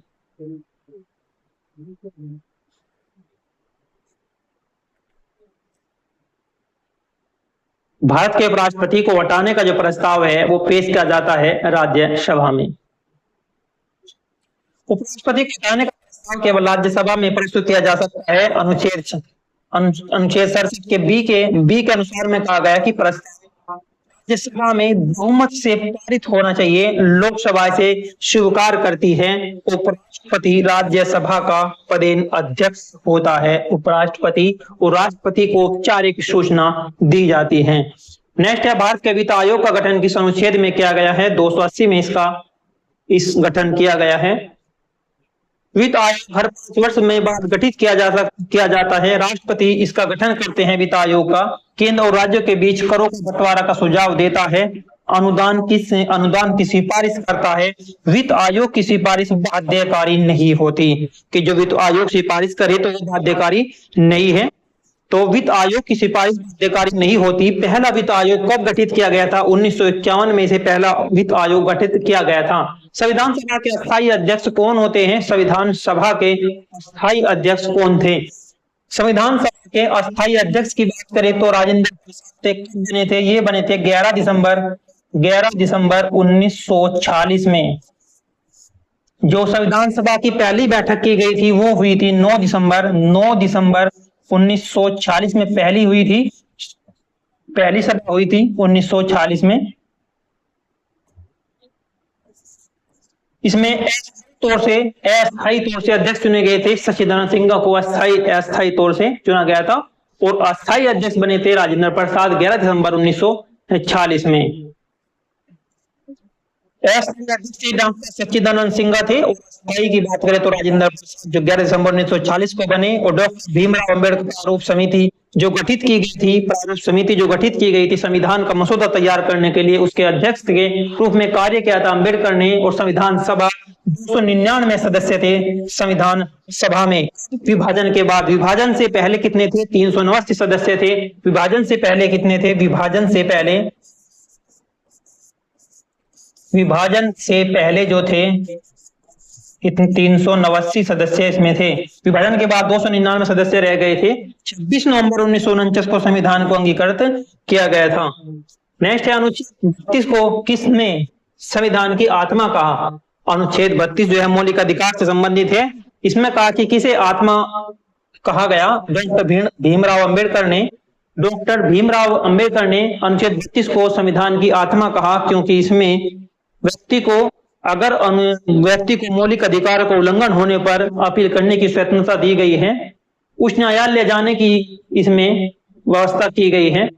और अनुच्छेद 32 को मौलिक अधिकारों की रक्षा हेतु सर्वोच्च न्यायालय जाने का एक अधिकार देता है, इसलिए ये आत्मा कहा गया अम्बेडकर के द्वारा। इसे संविधान की आत्मा और हृदय का। सुप्रीम कोर्ट इस पर रिट जारी कर सकता है, संसद इसे निरस्त या स्थगित नहीं कर सकती। सबसे ये इंपॉर्टेंट है कि संसद जो है इसे निरस्त नहीं कर सकती, स्थगित नहीं कर सकती, सिवाय आपातकाल में कर सकती है। और भारतीय लोकतंत्र में न्यायपालिका की स्वतंत्रता का ये मूल आधार है। नेक्स्ट देखते हैं, भारतीय संविधान के किस भाग में उच्च राज्य के नीति निर्देशक तत्व है? नीति निर्देशक जो तत्व लिए गए हैं, नीति निर्देशक तत्व लिए गए हैं, भाग 4 में लिए गए हैं। नीति निर्देशक तत्व कहां से लिए गए थे? ये लिए गए थे आयरलैंड के संविधान से लिया गया है राज्य के नीति निर्देशक तत्व को। इनका मिलता है, राज्य के नीति निर्देशक तत्व का उल्लेख मिलता है आर्टिकल 36 से लेकर 51 तक इनका तत्व दिए गए हैं। इनका उद्देश्य क्या होता है? सामाजिक आर्थिक न्याय सुनिश्चित करना इनका उद्देश्य होता है। आयरलैंड के संविधान से इन्हें प्रेरित किया गया था। यह न्यायालय में बाध्यकारी नहीं है, लेकिन राज्य के लिए मार्गदर्शक है और इन पर आधारित कई कल्याणकारी योजना लागू की गई। संविधान के किस संशोधन के द्वारा नगरीय निकाय को संवैधानिक दर्जा दिया गया? संविधान के किस संशोधन के द्वारा नगरीय निकायों को संवैधानिक दर्जा दिया गया? 74वां संविधान संशोधन जो हुआ था, 74वां संविधान संशोधन के माध्यम से 1992 में नगर पालिका को संवैधानिक दर्जा दिया गया था। नगर पालिकाओं के लिए संविधान में भाग 9A जोड़ा गया। उसमें 18 विषयों को 12वीं अनुसूची में से जोड़ा गया। इसमें 3 प्रकार की नगर पालिका,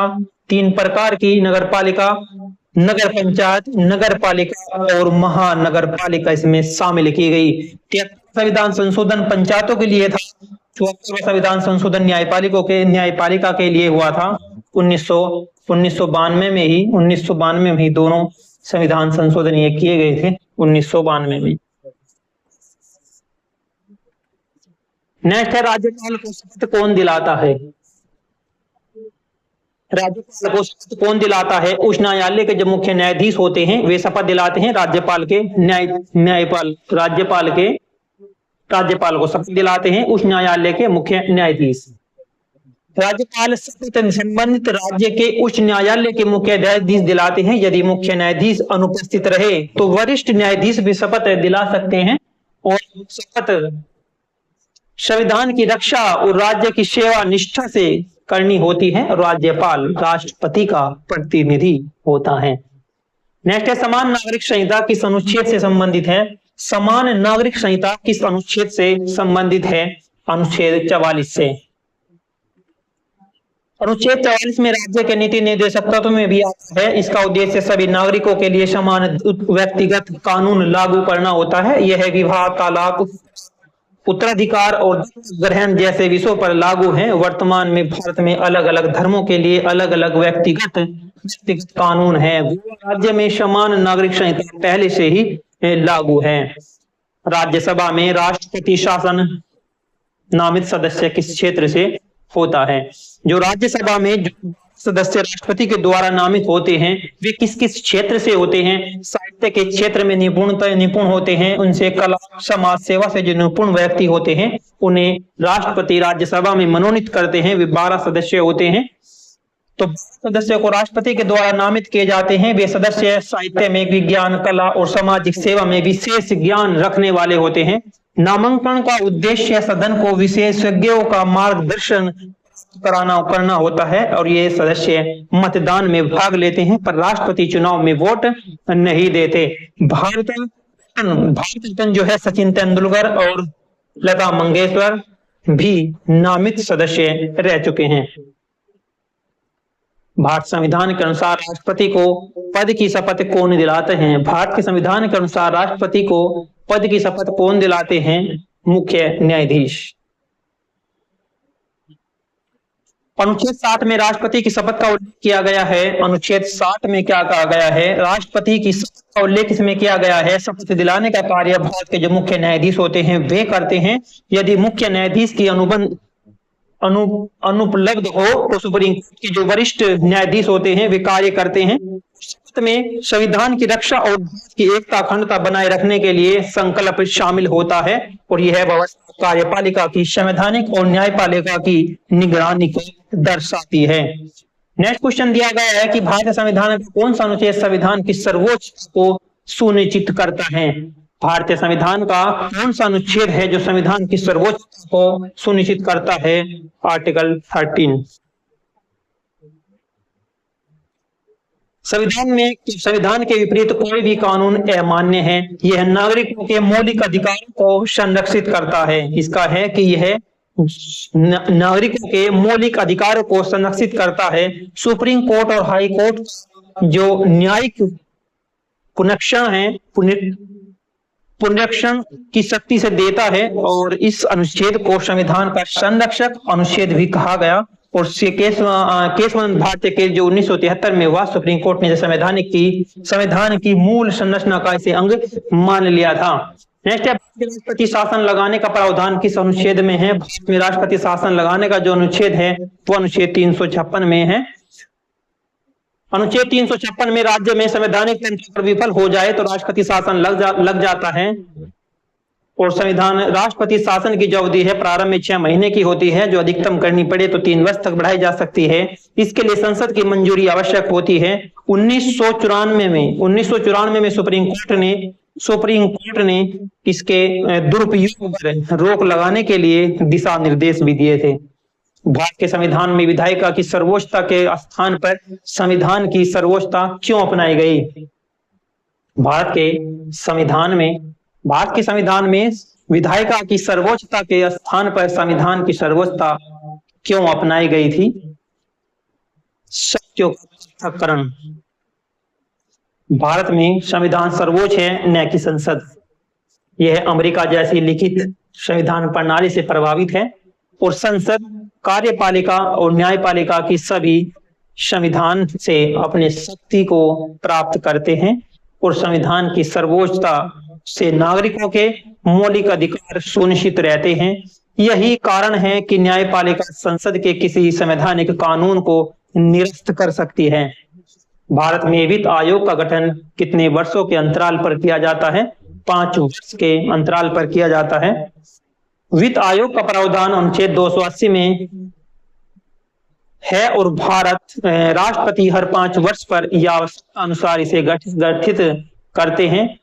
मुख्य कार्य क्या होता है? केंद्र और राज्यों के बीच वित्तीय संस्थानों का वित्तीय संसाधनों का बंटवारा तय करना होता है। पहला वित्त आयोग 1951 में गठित किया गया था और वर्तमान में 15वां आयोग है। 15वां आयोग जो 2017 में गठित हुआ, इसकी सिफारिश 2021 से 26 तक लागू है। भारत में योजना आयोग को किसके स्थान पर समाप्त कर दिया गया है? भारत में योजना आयोग को किसके स्थान पर समाप्त कर दिया गया है? अब आया योजना आयोग बना नीति आयोग 2015 से। से प्रधानमंत्री नरेंद्र मोदी ने इसे समाप्त कर दिया गया है। इसके स्थान पर एक नीति आयोग का गठन किया गया है। नीति आयोग की सहकारी संवाद और नीति निर्माण में राज्यों की भागीदारी सुनिश्चित करता है। नेक्स्ट है लोकपाल और लोकायुक्त अधिनियम भारत में किए गए थे 2013 में। लोकपाल और लोकायुक्त अधिनियम भारत में पारित किए गए थे 2013 में पारित किए गए थे। लोकपाल और लोकायुक्त अधिनियम 2013 भ्रष्टाचार विरोधी आंदोलन के बाद पारित हुए थे और लोकपाल केंद्र स्तर पर, लोकायुक्त राज्य स्तर पर कार्य करते हैं और लोकपाल प्रधानमंत्री सहित सभी सार्वजनिक पदाधिकारियों की जांच करते हैं और अधिनियम जनवरी 2014 से लागू हुआ और पहला लोकपाल जस्टिस पिनाकी चंद्र घोष 2019 से बना। भारत में चुनाव आयोग का गठन किस अनुच्छेद के अंतर्गत किया जाता है? चुनाव आयोग का जो गठन किया गया है 324 अनुच्छेद 324 के तहत किया गया। चुनाव संसद, राज्य विधानसभा, राष्ट्रपति, उपराष्ट्रपति के चुनाव कराता है। इसका एक मुख्य चुनाव आयुक्त और अन्य आयुक्त होते हैं। यह एक स्वतंत्र संवैधानिक संस्था है और चुनाव आयोग की भूमिका लोकतंत्र की नींव को मजबूत करना इसका कार्य है। भारत के राष्ट्रपति का निर्वाचन किस प्रकार का होता है? भारत के राष्ट्रपति का जो निर्वाचन होता है किसके द्वारा होता है? निर्वाचक मंडल के द्वारा होता है। अनुच्छेद 54-55 में राष्ट्रपति के चुनाव की प्रक्रिया दी गई है। अनुच्छेद 54-55 में राष्ट्रपति के चुनाव की प्रक्रिया दी गई है। चुनाव अनुपातिक प्रतिनिधित्व प्रणाली से होता है और राष्ट्रपति का चुनाव अप्रत्यक्ष चुनाव भी कहलाता है। तो भारत के संविधान में आपातकालीन किस भाग में वर्णित है? भारत के संविधान में आपातकालीन जो प्रावधान है वो किस अनुच्छेद में है? अनुच्छेद 18 में।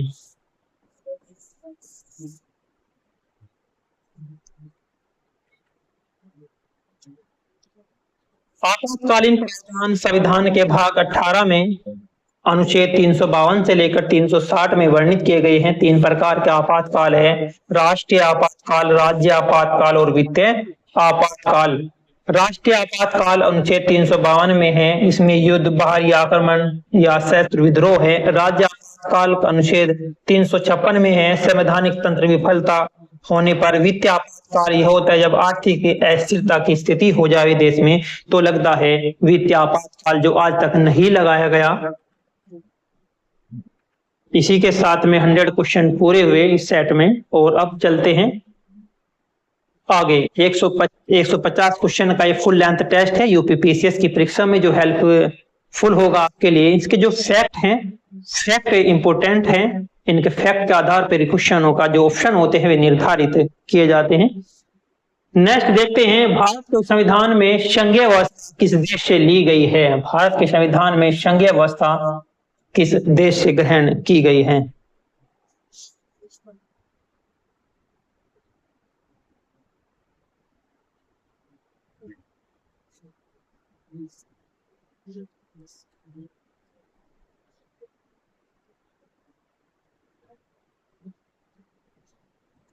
तो भारत के संविधान संघीय व्यवस्था किस देश से ग्रहण की गई है? ये की गई है कनाडा से।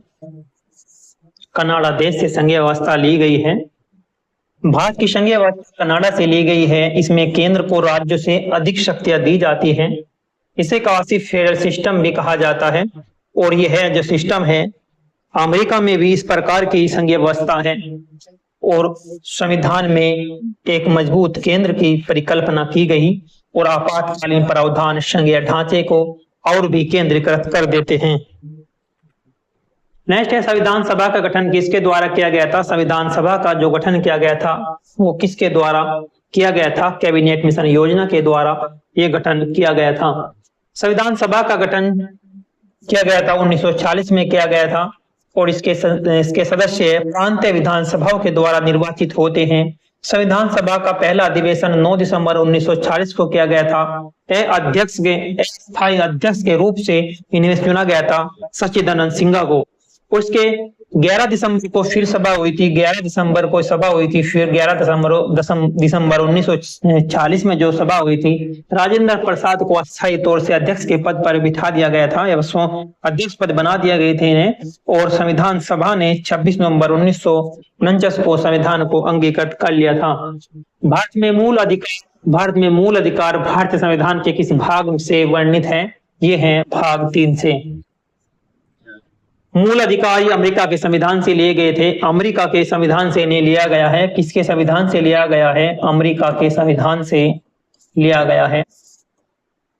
मूल अधिकार को अमेरिका के संविधान से लिया गया है। किस अनुच्छेद में है? 12 से लेकर ये 36 तक इसमें वर्णन, 35 तक इसका वर्णन किया गया है।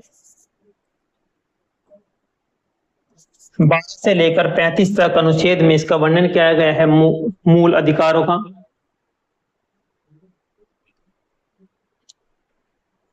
भारतीय संविधान में मौलिक कर्तव्य, भारत संविधान में जो मौलिक कर्तव्य है किस संशोधन से जुड़े गए थे? मौलिक कर्तव्य 42वें संविधान संशोधन के माध्यम से 1976 में इन्हें जोड़ा गया था। मौलिक कर्तव्य को सोवियत संघ से यानी कि रूस के संविधान से इसे लिया गया था। किस अनुच्छेद में रखा गया है मौलिक अधिकार को? अनुच्छेद 51 ए में इन्हें रखा गया है मौलिक कर्तव्य को। मौलिक कर्तव्य अनुच्छेद 42वें संविधान संशोधन के माध्यम से जोड़े गए थे। 51 ए में रखा गया है। प्रारंभ में 10 कर्तव्य थे, अब 86वां संविधान संशोधन जो 2002 में हुआ 11वां 20 में जोड़ दिया गया। ये रूस के संविधान से प्रेरित हैं और इनका उद्देश्य नागरिकों में क्या है? अनुशासन और राष्ट्र प्रेम की भावना जागृत करना इनका उद्देश्य है मौलिक कर्तव्य का। भारत में संविधान की समीक्षा करने वाली जो समिति 2002 में, इसके अध्यक्ष कौन थे? इसके अध्यक्ष कौन थे? Justice M.K. वेंकटचलैया। 2002 में एनडीए सरकार ने संविधान की समीक्षा समिति गठित की थी और इसके अध्यक्ष सुप्रीम कोर्ट के पूर्व मुख्य न्यायाधीश M.J. वेंकटचलैया थे। समिति 2002 में अपनी रिपोर्ट सौंपी और इसमें चुनाव सुधार, न्यायिक सुधार और आदि पर सुझाव दिए गए और इस समिति के सुझाव से कुछ संशोधन बाद में लागू किए गए। नेक्स्ट है कि भारत के एक समाजवादी धर्मनिरपेक्ष गणराज्य किस संशोधन से बना है? तो भारत में समाजवादी धर्मनिरपेक्ष एक शब्द और अखंडता शब्द जो जोड़ा गया था 42वें संविधान संशोधन के माध्यम से 1976 में जोड़ा गया था। 42वां संविधान संशोधन इतना व्यापक था कि इसे मिनी संविधान के नाम से भी इसे जाना गया। इसी के माध्यम से मौलिक कर्तव्य जोड़े गए थे जो आर्टिकल 51 ए में रखे गए हैं।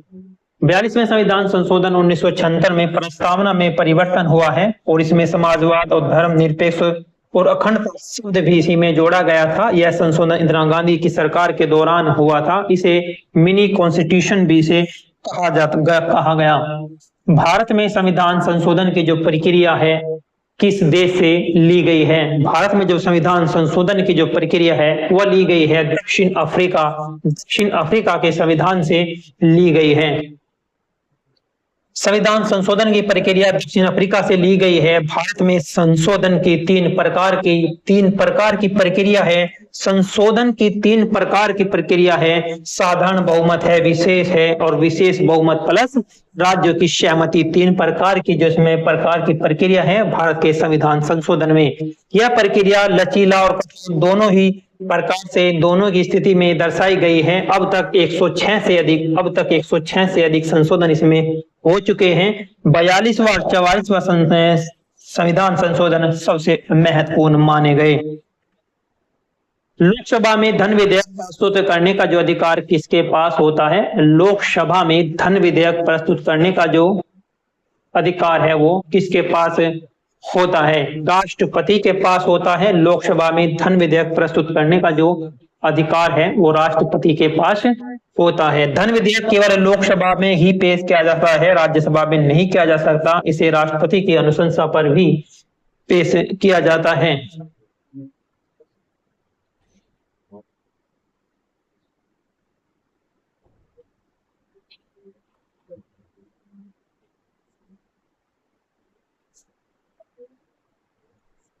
इसे राष्ट्रपति की अनुशंसा पर भी पेश किया जाता है।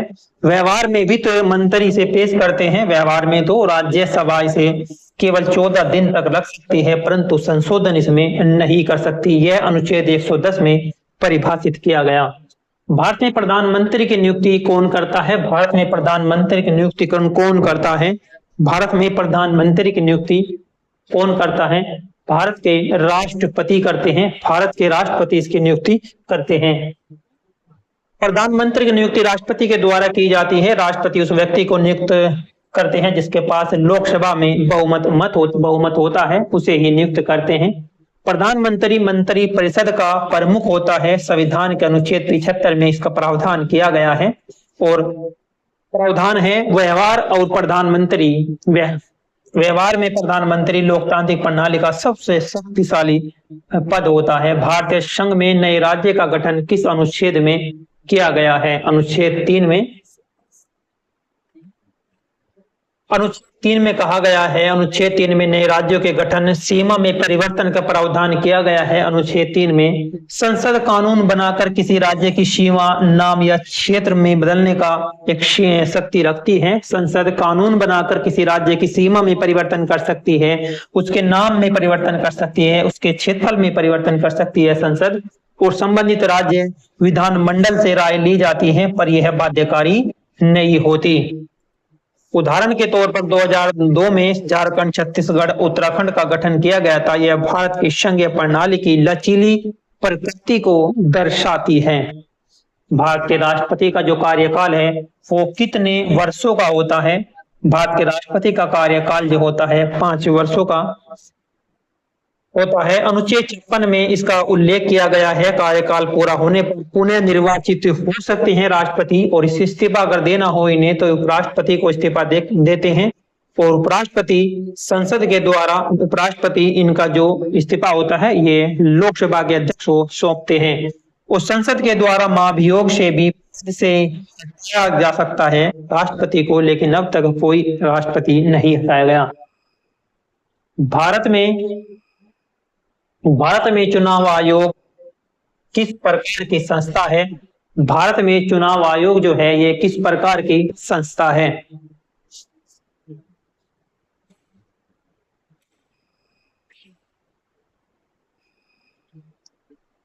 भारत में चुनाव आयोग किस प्रकार की संस्था है?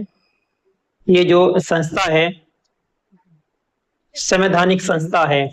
संवैधानिक संस्था है।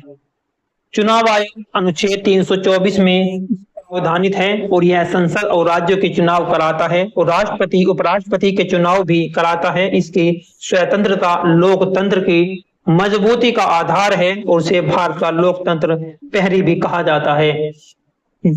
भारतीय संसद द्विसदनीय क्यों है? भारतीय संसद द्विसदनीय क्यों है? जनता और राज्य दोनों का प्रतिनिधित्व देने के लिए है। संसद और लोकसभा जनता का और राज्यसभा राज्यों का प्रतिनिधित्व करती है। यह संघीय ढांचे की एक आवश्यकता है। यह संघीय ढांचे की एक आवश्यकता है। लोकसभा प्रत्यक्ष चुनाव से बनती है। लोकसभा प्रत्यक्ष चुनाव से बनती है। राज्यसभा अप्रत्यक्ष। लोकसभा प्रत्यक्ष चुनाव से बनती है और राज्यसभा अप्रत्यक्ष चुनाव से बनती है। यह व्यवस्था शक्ति संतुलन और लोकतंत्र की मजबूती के लिए है। भारत में उपराष्ट्रपति किस सदन के पदेन अध्यक्ष होते हैं? भारत में उपराष्ट्रपति किस सदन के पदेन अध्यक्ष होते हैं? वे होते हैं राज्यसभा के। उपराष्ट्रपति राज्यसभा के पदेन अध्यक्ष होते हैं। इनका जो प्रावधान है अनुच्छेद 64 में है, और उपराष्ट्रपति का चुनाव संसद के दोनों सदनों के सदस्य करते हैं, और राष्ट्रपति की अनुपस्थिति में उपराष्ट्रपति कार्यकारी राष्ट्रपति बन जाते हैं। उपराष्ट्रपति का कार्यकाल भी 5 वर्ष का ही होता है। नेक्स्ट है भारत में संविधान दिवस कब मनाया गया? भारत में संविधान दिवस जो मनाया जाता है वो 26 नवंबर को मनाया जाता है। 26 नवंबर 1949 को ये बनकर तैयार कर लिया गया था, तो 26 नवंबर को ही संविधान दिवस के रूप में मनाया जाता है। 26 नवंबर 1949 को संविधान सभा ने संविधान को अंगीकृत किया था, इसलिए 26 नवंबर को ही संविधान दिवस के रूप में मनाया जाता है। 26 जनवरी 1950 को इसे लागू किया गया था और 2015 से इसे संविधान दिवस के रूप में मनाया जाने लगा है, 2015 से। इसका उद्देश्य होता है कि संविधान के मूल्यों के प्रति जागरूकता बढ़ाना है और डॉक्टर भीमराव अम्बेडकर की स्मृति को समर्पित करना है। भारत में सर्वोच्च न्यायालय की स्थापना कब की गई थी? भारत में सर्वोच्च न्यायालय की स्थापना कब की गई थी? भारत में सर्वोच्च न्यायालय की स्थापना जो की गई थी वो 1950 ईस्वी में की गई थी। 26 जनवरी 1950 को इसकी स्थापना की गई थी। 26 जनवरी 1950 को सुप्रीम कोर्ट की यह संघीय न्यायालय और प्रीवी काउंसिल के स्थान पर स्थापित किया गया। इसका मुख्यालय नई दिल्ली में है। यह संविधान का संरक्षक और व्याख्याता है और प्रारंभ में 8 न्यायाधीश थे, अब संख्या 34 है। प्रारंभ में इस न्यायालय में जो प्रारंभ में 8 न्यायाधीश थे, लेकिन अब ये 34 न्यायाधीश हैं। संविधान की मूल संरचना सिद्धांत किस मामले में दिया गया?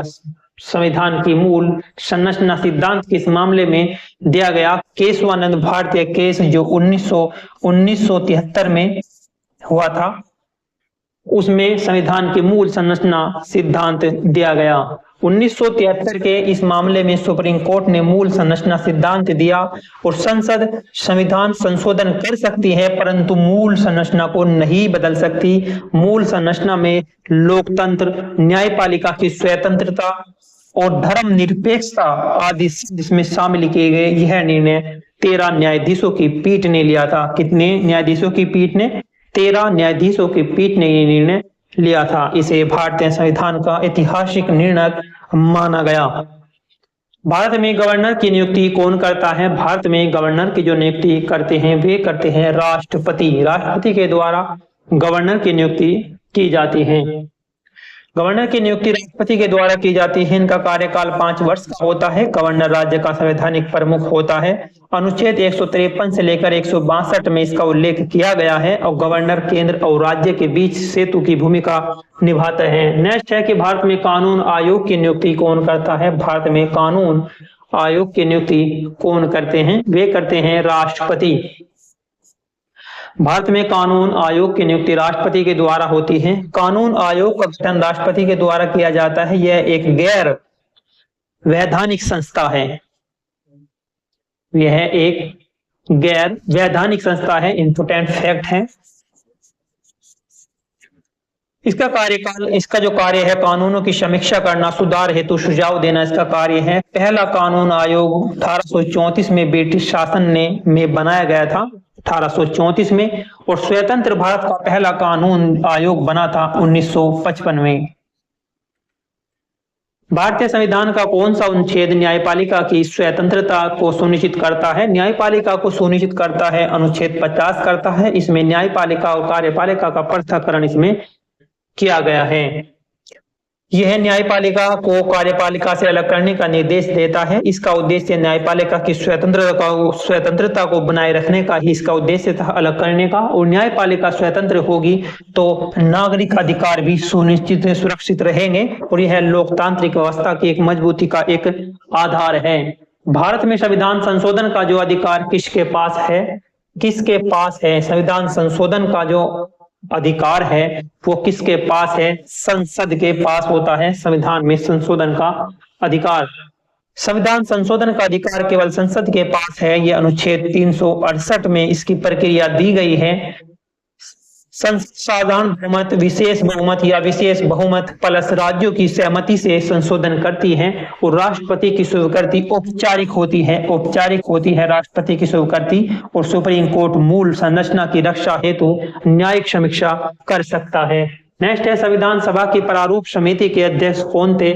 प्रारूप समिति के अध्यक्ष अंबेडकर साहब थे। इसमें 7 सदस्य थे। इसमें 7 सदस्य थे और प्रारूप समिति कब गठित की गई थी? 1947 में इसे गठित किया गया था। 29 अगस्त 1947 को इसे गठित किया गया था। 7 सदस्य इसमें शामिल किए गए थे और भीमराव अंबेडकर को इसका अध्यक्ष चुना गया और संविधान की समिति ने संविधान को प्रारूप तैयार करने के लिए किया गया था। प्रथम लोकसभा चुनाव कब किया गया था? प्रथम लोकसभा चुनाव जो किया गया था ये कब किया गया था? 1951-52 में किया गया था। 1951-52 में भारत का प्रथम लोकसभा चुनाव किया गया था। भारत का प्रथम आम सभा जो चुनाव हुआ वो 1951 से 52 में हुआ था और चुनाव आयोग इसे स्वतंत्र और निष्पक्ष तरीके से संपन्न कराया और इसमें 489 लोकतंत्र सीटें का चुनाव हुआ था। 489 सीटों का चुनाव हुआ था। कांग्रेस पार्टी ने इसमें बहुमत से जीत हासिल की और यह भारत के लोकतांत्रिक इतिहास का यहाँ से प्रारंभ होता है। और नेक्स्ट है कि भारतीय संविधान में संविधान का संरक्षक किसे कहा गया। भारतीय संविधान में संविधान का संरक्षक किसे कहा गया है। सर्वोच्च न्यायालय को कहा गया है संविधान का संरक्षक। भारतीय संविधान की प्रस्तावना में समाजवादी शब्द कब जोड़ा गया था। 1976 में जोड़ा गया था। 42वां संविधान संशोधन हुआ था जिसे मिनी संविधान के नाम से भी जाना जाता है। उसके द्वारा समाजवाद, धर्मनिरपेक्ष और अखंडता 3 शब्द इसमें जोड़े गए थे प्रस्तावना में। समाजवादी धर्मनिरपेक्ष संविधान की प्रस्तावना के 42वें संविधान संशोधन 1976 में से जोड़ा गया था। इंदिरा गांधी की सरकार के समय यह संशोधन किया गया था। इसका उद्देश्य राज्यों को स्पष्ट रूप से समाजवाद विचारधारा से जोड़ना था। समाजवाद का आशय होता है कि सामाजिक एवं आर्थिक समानता, गरीबी वर्गों का कल्याण और न्याय सुनिश्चित करना इसका कार्य होता है और यह संशोधन आपातकाल के समय पारित किया गया था। भारत में धर्मनिरपेक्ष राज्य का क्या अर्थ होता है। भारत में धर्मनिरपेक्ष राज्य का क्या अर्थ होता है। सभी धर्मों का दमन करना, सभी धर्मों का दमन करना या किसी एक धर्म को मान्यता देना या सभी धर्मों के प्रति समान दृष्टि रखना। ऑप्शन नंबर सी इसका राइट आंसर है। सभी धर्मों के प्रति समान दृष्टिकोण रखना ही धर्मनिरपेक्ष का अर्थ होता है। भारतीय संविधान के अनुसार भारत में एक धर्मनिरपेक्ष राज्य है। इसका अर्थ है कि राज्य के किसी धर्म का पक्षपात या भेदभाव नहीं करता। अनुच्छेद 25 से 28 तक धार्मिक स्वतंत्रता की गारंटी दी गई है और राज्य सभी धर्मों के समान रूप से समान और संरक्षण देता है। और भारत में धर्मनिरपेक्षता का मॉडल सकारात्मक है, यानी सभी धर्मों का समान महत्व है। मौलिक अधिकार को भारतीय संविधान में किसके अनुच्छेद के द्वारा सम्मिलित किया गया है। मौलिक कर्तव्य है जोड़े गए थे। मौलिक कर्तव्य को भारतीय संविधान में किस अनुच्छेद के द्वारा वर्णित किया गया है। 51वें अनुच्छेद 51 में मौलिक कर्तव्य को किया गया है। कहां से लिए गए थे मौलिक कर्तव्य। रूस के संविधान से इन्हें लिया गया था। कब जोड़ा गया था। ये 42वां संविधान संशोधन हुआ था। कब हुआ था 42वां संविधान संशोधन। 1976 में हुआ था। इसके द्वारा इन्हें जोड़ा गया था। स्टार्टिंग में इनकी संख्या 10 थी शुरू में, लेकिन बाद में एक संविधान संशोधन हुआ था। संविधान संशोधन के द्वारा इसमें एक मौलिक कर्तव्य जोड़ गया था, लेकिन वर्तमान में अब संख्या इनकी 11 है। 86वां संविधान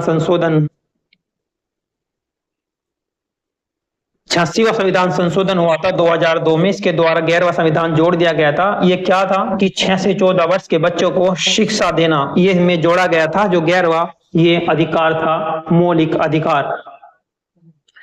भारतीय संविधान के किस अनुसूची में आधिकारिक भाषाओं का उल्लेख किया गया है। आधिकारिक भाषाओं का जो उल्लेख किया गया है ये 8वीं अनुसूची में किया गया है। स्टार्टिंग में इसकी भाषा 8 हुआ करती थी, लेकिन अब 14 भाषाओं को मान्यता प्राप्त थी, लेकिन आज वर्तमान में 22 भाषाओं को मान्यता प्राप्त है। 22 भाषाओं को मान्यता प्राप्त की गई है। नेक्स्ट है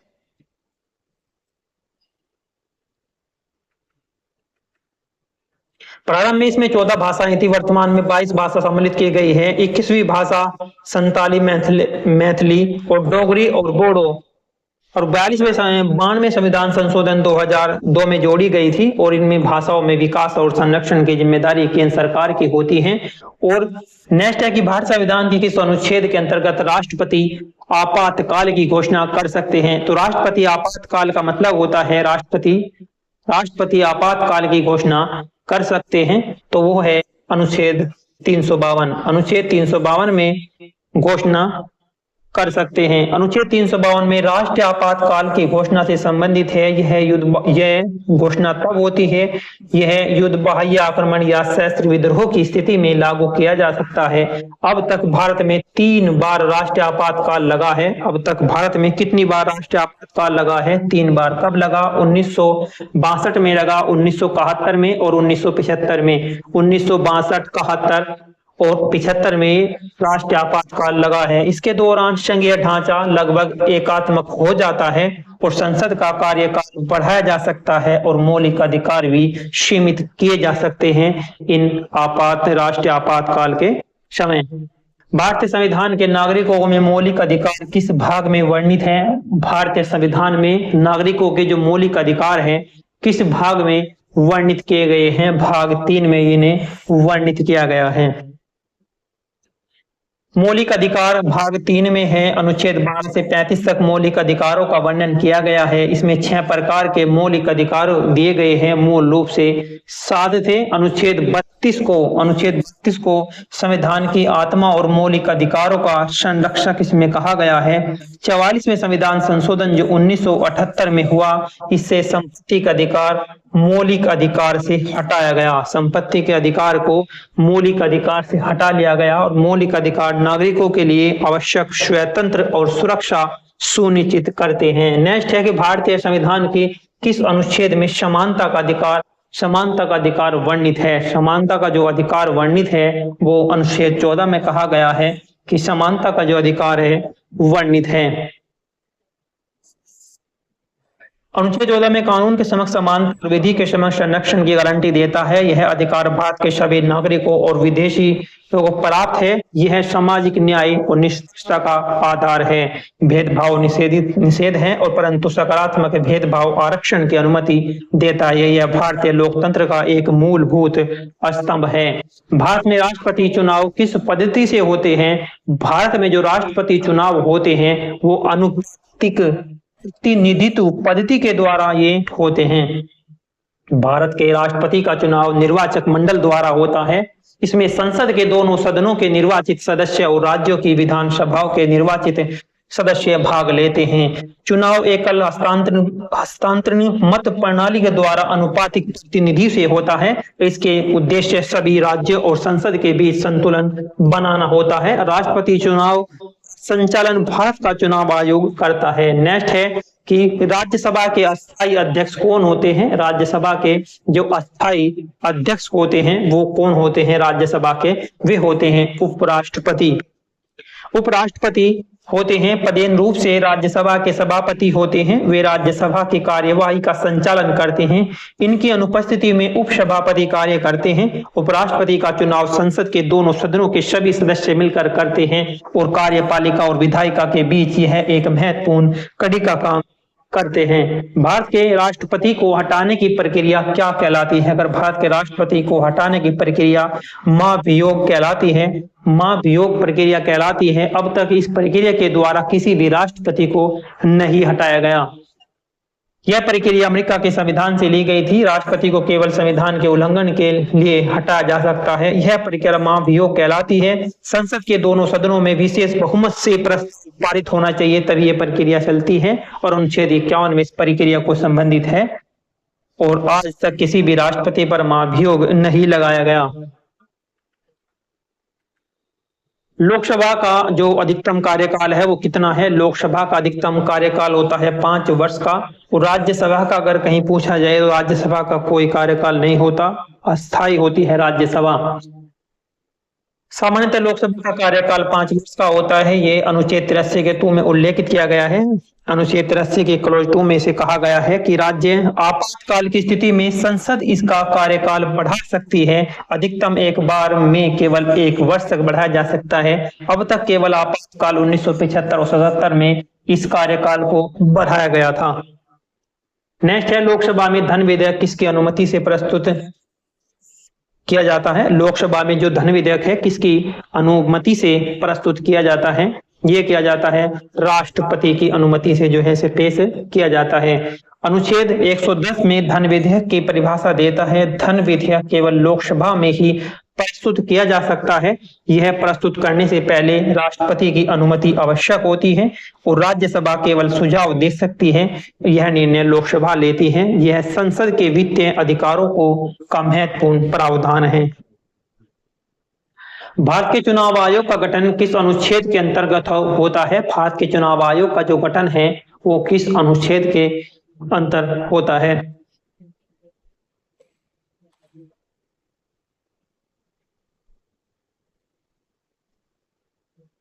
अनुच्छेद 324 के तहत किया जाता है। अनुच्छेद 324 के तहत अनुच्छेद 324 के तहत चुनाव आयोग का गठन किया गया है। यह आयोग राष्ट्रपति के द्वारा नियुक्त मुख्य निर्वाचन आयुक्त और अन्य आयुक्तों से मिलकर बनता है। इसका कार्य चुनाव के स्वतंत्र एवं निष्पक्ष संचालन करना होता है। संसद और राज्य विधानमंडलों के चुनाव भी यही कराता है।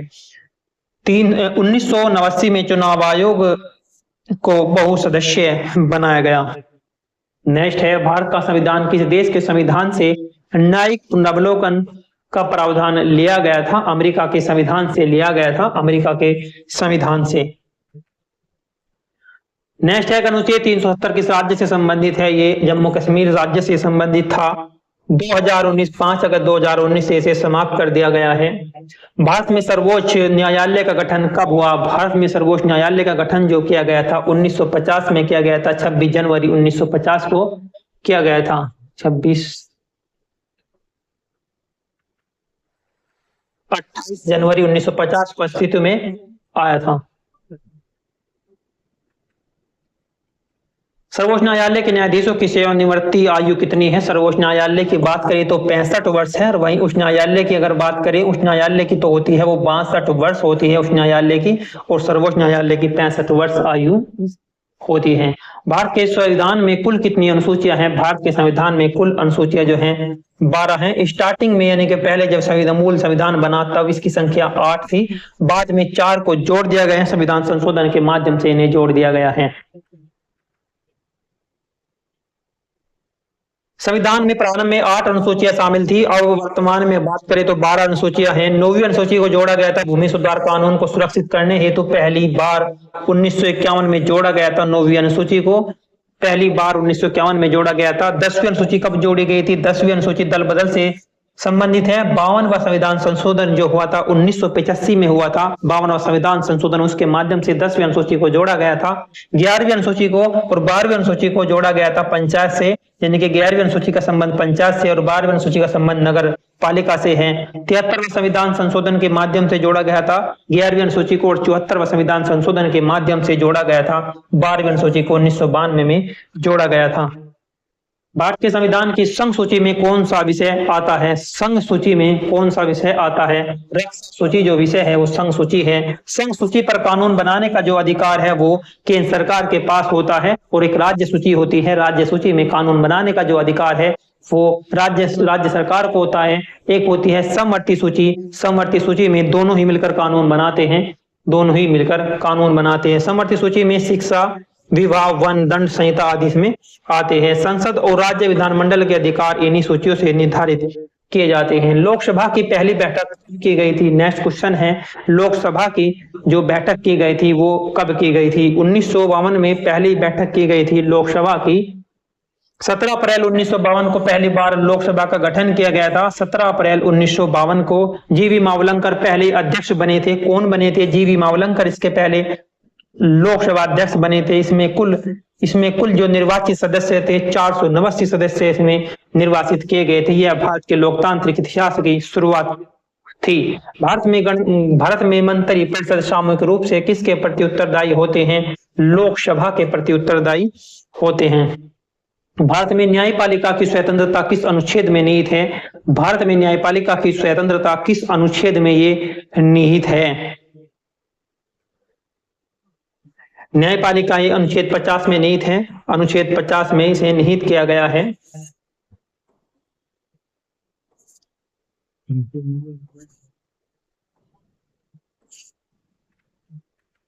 नेक्स्ट है, भारत के प्रधानमंत्री की नियुक्ति कौन करते हैं? भारत के प्रधानमंत्री की नियुक्ति करते हैं राष्ट्रपति करते हैं।